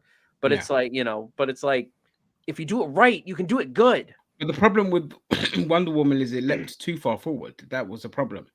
Yeah. It leapt too far forward. I can't believe after 60 years, someone as beautiful as you has not moved on and gotten, something else. It's just mental. And Actually, my only issue with it is more what Zam always says is, no one's supposed to know this woman exists, yeah, yet she's in everybody's head. yeah, So, absolutely. Yeah. Also, like, you could do a lot of good moments in there, because it's not just a vampire slayer. You've got a black man in the 1920s slaughtering people in the eyes of, like, segregationism and all this kind of shit. So there's so many great elements you can add to that. Gary, go ahead. I agree with what Cheetah was just saying, that it should be a period piece. I absolutely 1,000% agree. The only difference, maybe set in the 1960s, because that's like the height of Jim Crow, the height of all that sort of stuff. So that could be more interesting. But when it comes to directing, who I would get if I was them, of course I'm not, would be the guys who do the John Wick movies, because the action scenes in those, I think, well, especially by modern standards, are probably peerless when it comes to like modern actiony sort of films. Because you look at the way they do the sort of gun kata stuff, that could work so well with Blade and stuff like that. So I think at least they should get whoever the fight coordinator is. Maybe not even the director, but both of them. Yeah. I mean, I wouldn't have mind Ryan Coolidge moving on from Black Panther and then going into Blade. Mm-hmm. Because I love Wakanda Forever, and I thought he did a fantastic. Like, the fight between Black Panther and Namor was beautiful. The brutality. The rest of it was silly. Beautiful. The war was silly, but that fight was awesome. Yeah, I felt like they didn't need the fight scene in the ocean. I felt like if it would have just came down to them two on the beach, like I felt like that would have been enough. Yeah, absolutely. It was beautiful, and it could have been like a fucking 5-10 minute just slog. And but anyway, Zam. Just this highlighting this thing here regarding what Daniel Vaughn said with them announcing that Deadpool movie will be rated R. I've already read that. Blade. I've read but I want to know. I know, but what I'm saying see. is I have no hope for Blade, and I have no hope for Deadpool either until I'm proven fucking wrong. Because in my opinion, those films are going to be Disneyfied as fuck. Regarding Blade, I'm not. Mahershala Ali is a great actor, but I really want a martial artist actor to do it. I don't want somebody stepping in and photoing their face over Mahershala Ali's face as he's doing roundhouse kicks. And it's not just about the blood and the gore; it's about the swear words too. I want Blade to be saying motherfucker in every other sentence. You know what I mean? I want him. I want him to. And that what also then concerns me is then how's he going to be an Avenger? Like he's effing and jeffing in his own movie, and then he's not going to eff and jeff in an Avengers movie. And that's why I don't want him as an Avenger. I don't like. You don't need Blade, and you don't need fair enough. You don't need Blade and Deadpool and all them to be Avengers and in an Avenger movie. Just because it's Avengers does not mean you need to pull everyone and their grandmammy and their uncle in. Okay, all right, fair enough. I'll prefer what you just said, and also on top of that, like vampires, like where the fuck have they been in all this time? We haven't seen them in any other MCU film, so how are they going to explain that? Like, there's always been vampires on Earth, but we never noticed until now. I mean, if they came from a parallel universe or something like that, that would be a lot better for me than them just happening to be on Earth all this fucking time and nobody's ever noticed one until now. Could be explained in the 1920s in the Blade movie. Yeah, if it's a period. That's why. But again, I'm with you. I'm okay with this being in like a different universe. Like, not everything has to be on the fucking 616. You could have like the Marvel Knights universe, which would be mouthwatering, because then you could bring Punisher in and do his own thing. You don't have to cuck him like they did Deadpool and all this kind of shit. Daredevil and all this kind of shit. So, and I want to see Luke Cage fucking come back. I know the actor's done with him. He's not coming back to play him. But never say never, obviously. I'm about to say they got that Disney money. Yeah, they got that Disney D, baby. But I'm with you on one thing as well, which is like I personally, Deadpool coming back, fine. But why does Hugh Jackman need to come back? I want to be done with them. But okay, fine. We're gonna get Wolverine. We're gonna get him in the suit, Ginger. They want to. They're desperate to put Wolverine. They're desperate for Hugh Jackman in that suit. That's really what it's all about. If Hugh Jackman comes opinion. back, I want him to be proper Old Man Logan. Like that's why I thought maybe bring him back in Secret Wars as Old Man Logan. I'm fine. They're with going that. to de-age him. They're going to de-age him and put him in the suit. No, you don't have to de-age him in Old Man Logan. If anything, you gotta age him up.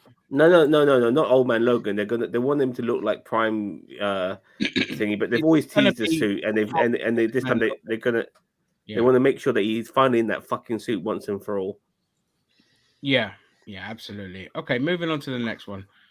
Okay, what is the next one? The next one is your favorite Ginger, Ironheart. Ironheart, don't give a shit. The end. Cheeto. I mean, I honestly feel like the Wakanda Forever setup hurt the Ironheart story for me because she basically had all of this technology and everything access to her. She made this fucking awesome suit, and then she just goes back and to wherever she came. I don't even remember where she was going to university at, and then she now doesn't have the suit anymore. So of course she's going to build another one, but it's like it's like Whiplash. It's like go from garage built then to Wakandan tech, and now back to garage built. It's like it's fucking ridiculous. Like, no payoff. We've seen it. Yeah. We've seen the Ironheart suit. Thanks. Now we don't need the show. Just put her in the Young Avengers and just be done with it. Graham. I really want to see more Rhodey as War Machine. If we're going to see any form of Iron Man at all whatsoever, then Ironheart. I don't mind it. I'm not saying we shouldn't have it, but I'm not too fussed about it. This is the first time I'm not really fussed about it. Some of the stuff that's coming up. Oh, sorry, I didn't mean to press that on the slate. So all I hope is that it's good. That's all. If it's good and it's enjoyable, I will watch it. All of that. That's all that really matters. Yeah, Gary. If it's a character piece, then I'm all for it. If it's more just Iron Man stuff, then why not us watch Iron Man? Okay. Do you know? In the comments says, have you guys seen the new Flash trailer? Yes, we have. Look shit. Moving on. Right. No, next, we have Agatha and the Covenant of Cunts. I don't care about this at all. Cheeto? I mean, I've heard some rumors about it opening up a little bit more to the Mephisto of things, and I get it. Mephisto. Oh my God, Mephisto! Oh, there's a cockroach in the room or whatever. It's Mephisto. Don't give a shit about Mephisto. I know, and I don't mind them kind of bleeding into a little bit more of the mysticism. But I would rather them do it with a Dr. Voodoo or something more, something more mystical rather than Agatha. I'm like, Agatha was okay in season 1, the only season of WandaVision, but I'm like, move on. She wasn't that great. Yeah. Zam. I just want to respond to this comment here. I'm wondering how Ross becomes president and when, has he been leaked. Ross is now Harrison Ford, by the way, which I think was a terrible choice. Yes, this guy's 80. Yeah. We'll get to Thunderbolts here in a minute. It should have been Ralph Fiennes, personally. I think he would have been a better choice. Oh, yeah. In my opinion. But you also got that was a great answer. Yeah, fair enough. All right. What was the thing we're talking about? Yeah, just see how it goes. I mean, I love what's her face, the actress, who plays it. Catherine Hahn. Fantastic actress, a really good comedian. Love her. So I mean, she's obviously earned this show by her performance in WandaVision. Let's just see how it goes. I mean, once again, just hope for the best. Okay, Gary. I hope I see more of Ralph Boner. Gary. Yeah. Oh, is he frozen? He kind of looks frozen. Yeah, his little internet symbols got an X. All right, let's move on. Okay, next one is... Gary's back. No, he's not. What the All right, well, next one is... Okay, next we get to the most pointless part of Phase 5. Captain America and New World Order. Roo. Now, obviously, again, depending on what they do with this, it'll be nice to see Sam Wilson and Bucky return. Hopefully they have a bit more personality than what they did in that fucking boring ass show. Is this Dark Reign? Is this the kind of Dark Reign? Who are the New World Order? Is it Val? Is it President Ross? And all this kind of stuff. So yes, I'm interested in it for sure, and to see what this sets up.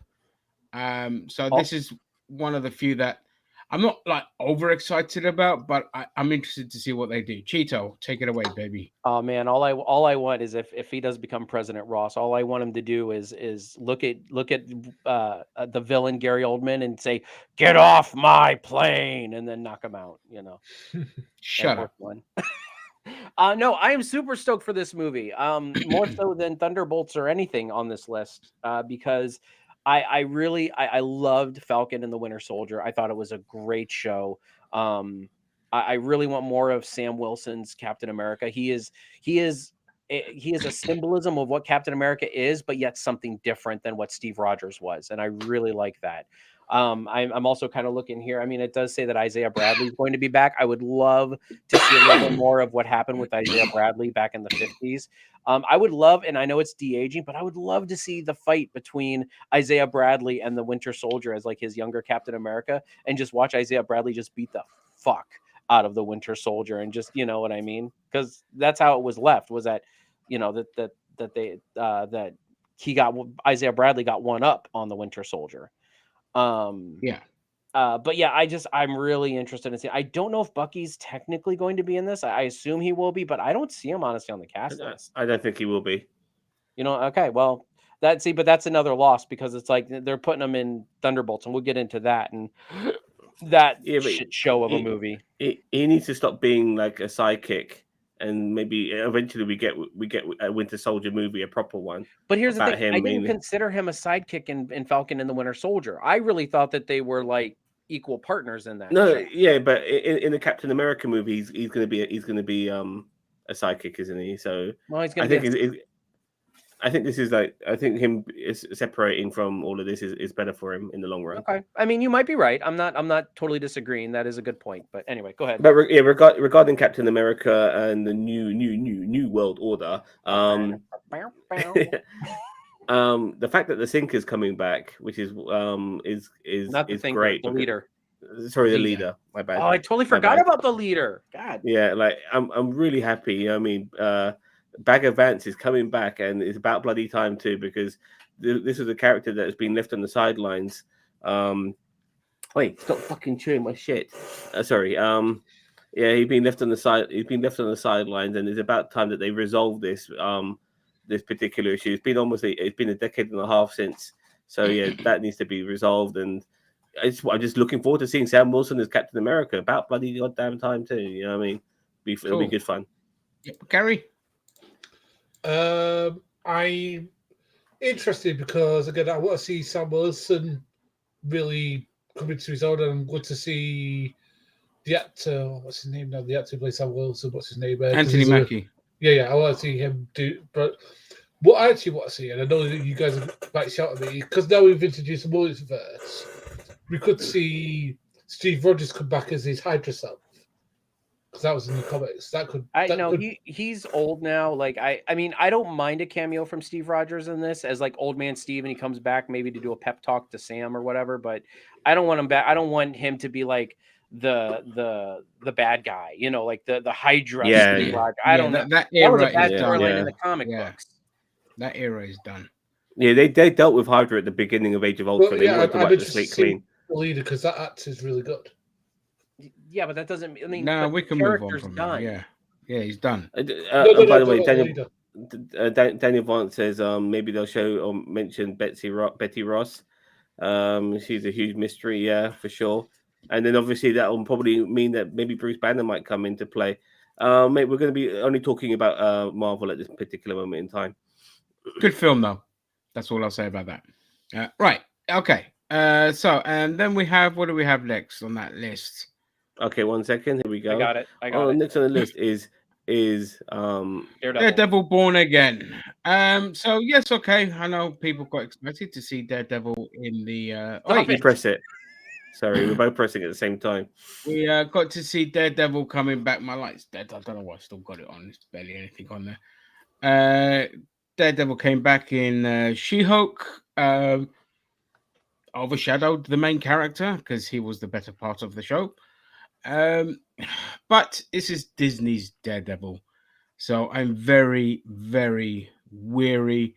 Given the quality of the shows have not been great, I'm very weary about this. I mean, the Netflix show was perfection. How the hell are you gonna top that? You're gonna have to go that extra mile, but it's gonna be too soft. That's the best word for it. It's gonna be too soft from what we got, and I'm just not excited about it. But I'm glad they're doing it, if that makes sense. Having a Netflix character in the MCU. Gary, go ahead. So I was going to say I respectfully disagree because I thought the way they did, I know you hate the show, but the way they did Daredevil in She-Hulk would be perfect to do, but in his own thing. I mean, we just didn't get enough of him. I don't know if you agree or not, but I know that you didn't like She-Hulk whatsoever. But yeah. I mean, Daredevil was fine in it, but I want Netflix. No, I'm not saying I need Netflix Daredevil, but intensity of the show. I need. But I thought that's I want Netflix She-Hulk, Daredevil. If they lighten him up a little bit, fine, But the plot has to be like really like not fucking like Hawkeye with Kingpin kind of thing. Cheetah. I wanted to piggyback off of that is that because here's the thing is that everybody kind of they're always like, oh, they're going to soften Daredevil. Daredevil was never like this super hard edge character. Like he was like hard, but it was like everything that's the more important thing is what surrounds Daredevil. Daredevil was not like out, like Jessica Jones and Luke Cage and boning each other and like that was, I mean, he was boning people, but it's like Daredevil himself was not the hard edge part. Everything that was going on around him was the hard edge part. All of the, that's what I mean.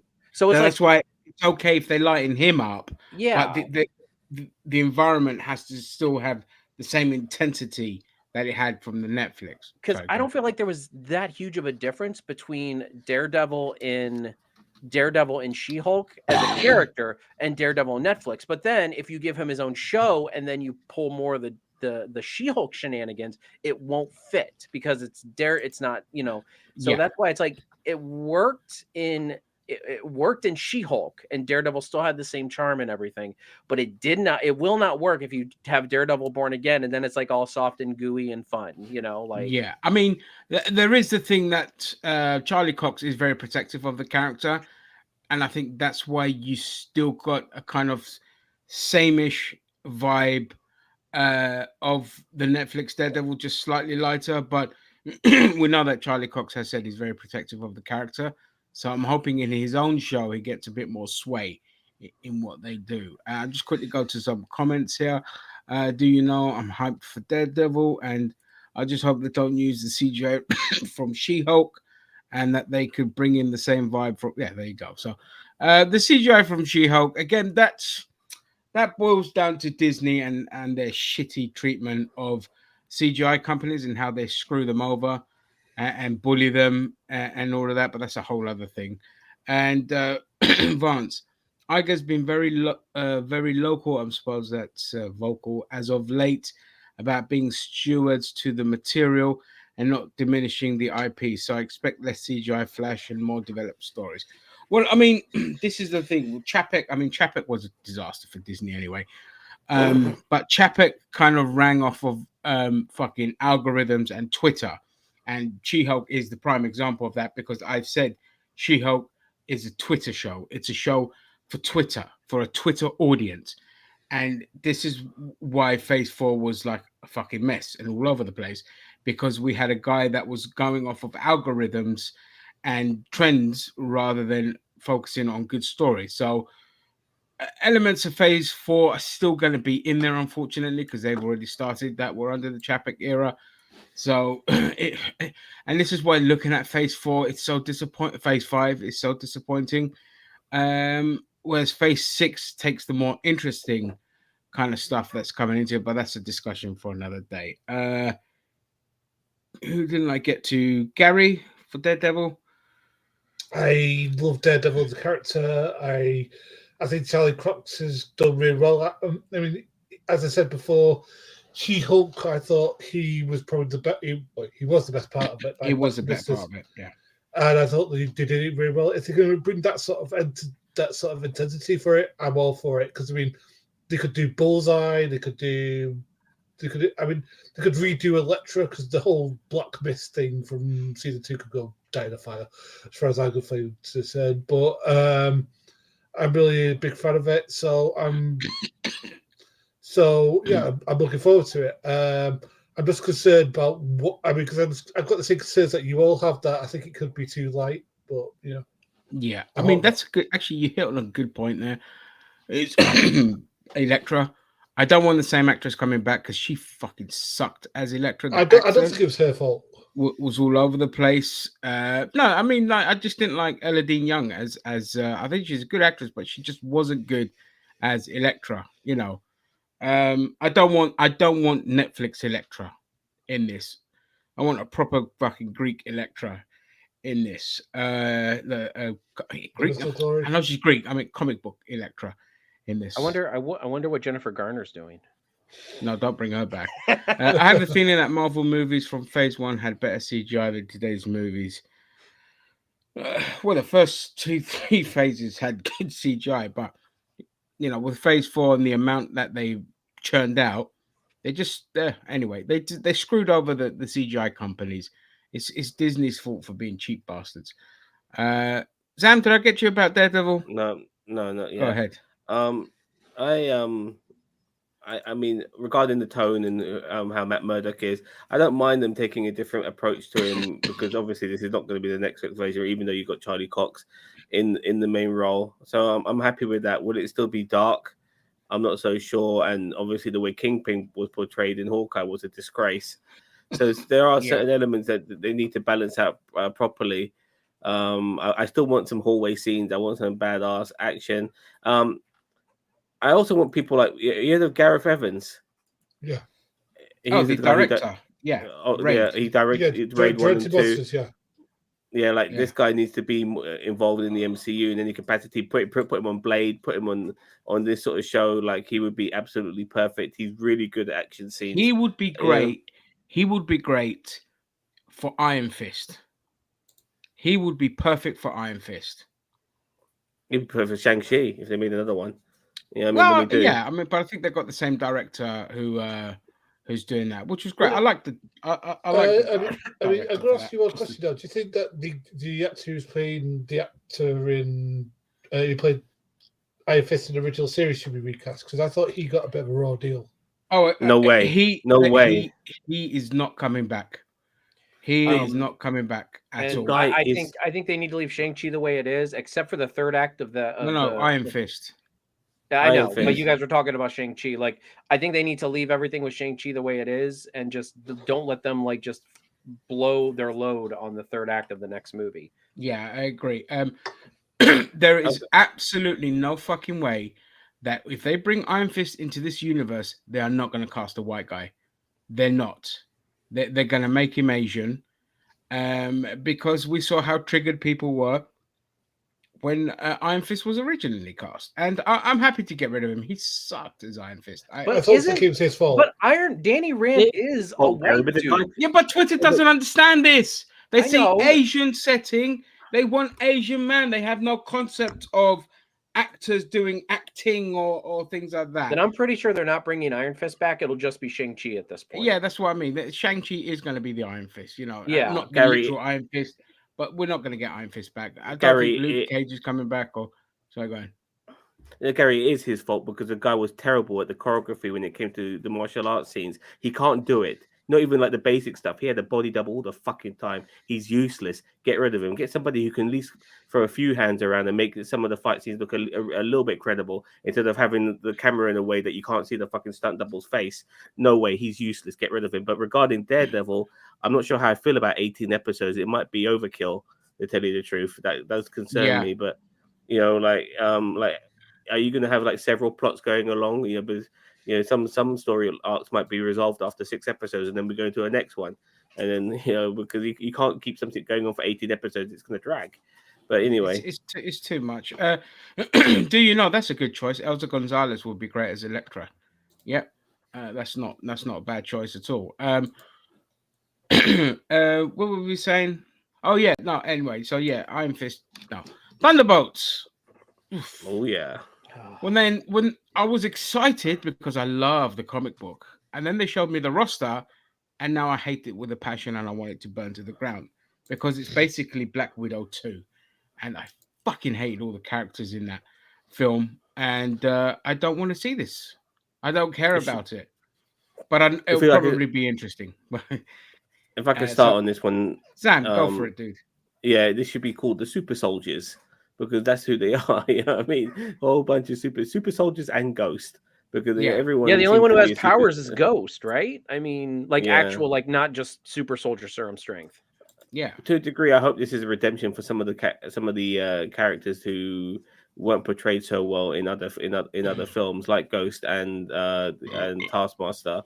So let's hope that happens. But other than that, like you got too many super soldiers. You need to put Abomination in this fucking group for a start.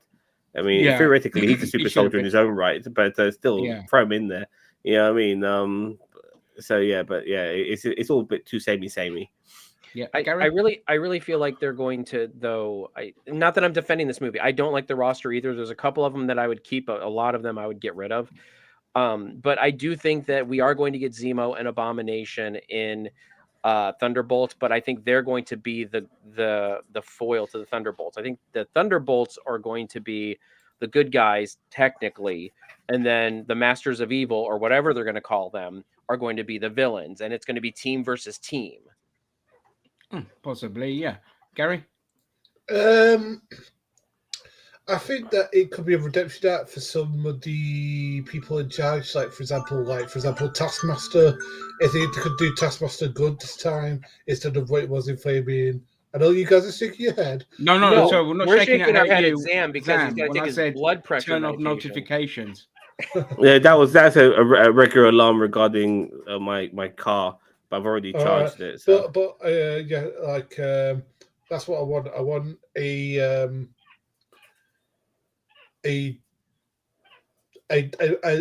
redo for all these. So I think it could be really good to have focus on them, especially for like Taskmaster and all these other stuff. Is this that I've just got a funny feeling it's going to suck. Yeah, I don't want this Taskmaster at all. Oh, They God, fucked no. it up. Terrible. I never seeing her again would be great because it's one of the biggest botches. It's up there with one of the biggest botches of a character. So I don't give a shit. You can redeem her 1,000 times. Unless they not the put somebody else Taskmaster. in that costume and they make it clear that it's somebody else in that costume, like as a character, like the actual Taskmaster. Yeah. But I mean, they've already screwed. It's almost like the Mandarin effect. Like they screwed the pooch on the original Mandarin, and now they go back and they try to do him justice in Shang-Chi, and they still pretty much screw the pooch on the Mandarin. Even though it was better, it still was not anywhere near what it should have been. Yeah, I agree. And I think that Cheeto, did you get a say in on Thunderbolts? Well, you kind of. I kind of. I just, as I said, like I think it's going to be team versus team rather than, and I think that we're going to get Zemo's team versus Thunderbolt Ross's team. You know what I mean? And I think so. And I think what they're going to do is what I think they're going to try to do is get. They're going to try to steal some kind of tech, and then that's how we're going to get Red Hulk finally, like Harrison Ford's Red Hulk. So I think that's probably going to be the basis of it. I don't like the lineup at all. I like U.S. Agent on there, but I would not put Bucky. Yelena Belova. U.S. Agent, Ghost, Yolanda, yes, but the rest. Red Guardian, Taskmaster. I mean, if they did Taskmaster justice, I'd be okay with him being on there, but they didn't. So fuck him. He's out. No, but I mean, I will ask you a question. Couldn't they redeem the character? Because I mean, I've seen that happen, like for example, Deadpool. No, they already lack the personality that Taskmaster has in the comic books. You know what we got here was just a lobotomized gimp. I want actual Taskmaster. I don't want. But that's what we're lady with daddy issue Taskmaster. Yeah. That's where we're going with Deadpool, though. What about Deadpool? What are you talking about? No, I'm saying that Deadpool, the original X-Men Wolverine, was shit, but in his old movie was great. But it's not it's not the same character coming back though.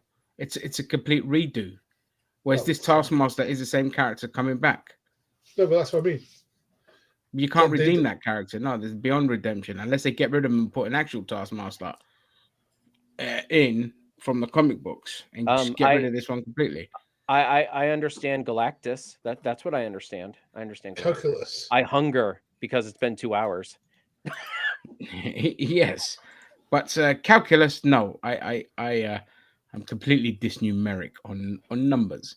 But Galactus, he loves to eat, just like me. Maybe I am Galactus. All right. Well, I think we've rambled on long enough. It's been enjoyable. Something to kind of do on a we've got an Andrew Tate fan. What robots are taking over? Yeah, robots are taking over. Oh, free top G Tate. God. Well, God. A wild incel appears into the stream. Well, we can have some fun with this one. Yeah. Jesus Christ. They're everywhere. They're like fungus on your ass. It just pop up. Yeah, exactly. Mate, all over fucking FIFA, like everyone calling their football teams Top G United. And then you got players calling themselves Andrew Tate and stuff like that. Like you fucking, you sad cunts. I blame the algorithms that push all these stupid idiots in the first place, and deliberately subdue fucking actual proper debates and discussions. They just get these idiots because it drives up engagement. Well, they stopped Andrew Tate, so you're not relevant. You know what I mean? We can't eventually, stop you from signing your up balls to will drop. Haslet University. Yeah, eventually your balls will drop, and you'll grow up. Okay, I think that's it. We nice way. There's an army of us. Yeah, an army of way to incels. end it. Ooh, I'm petrified. An army of incels. Yeah. All right, let's just wrap it. It's just when the fun was starting. But okay, we're gonna end the stream there. Thank you to everyone that joined us in the chat, even the Top G guy. I love tangents, so you know. All right, that's it. We are done. We will be back with other stuff. I might come back for wrestling in 2 hours if I'm still in the mood. So keep an eye on that. Vance, as always, thank you for your input. It's always beautiful in every single way because you're like fucking brain box. And that is all. Thank you to all my co-hosts, and let normality resume. Bye. See ya.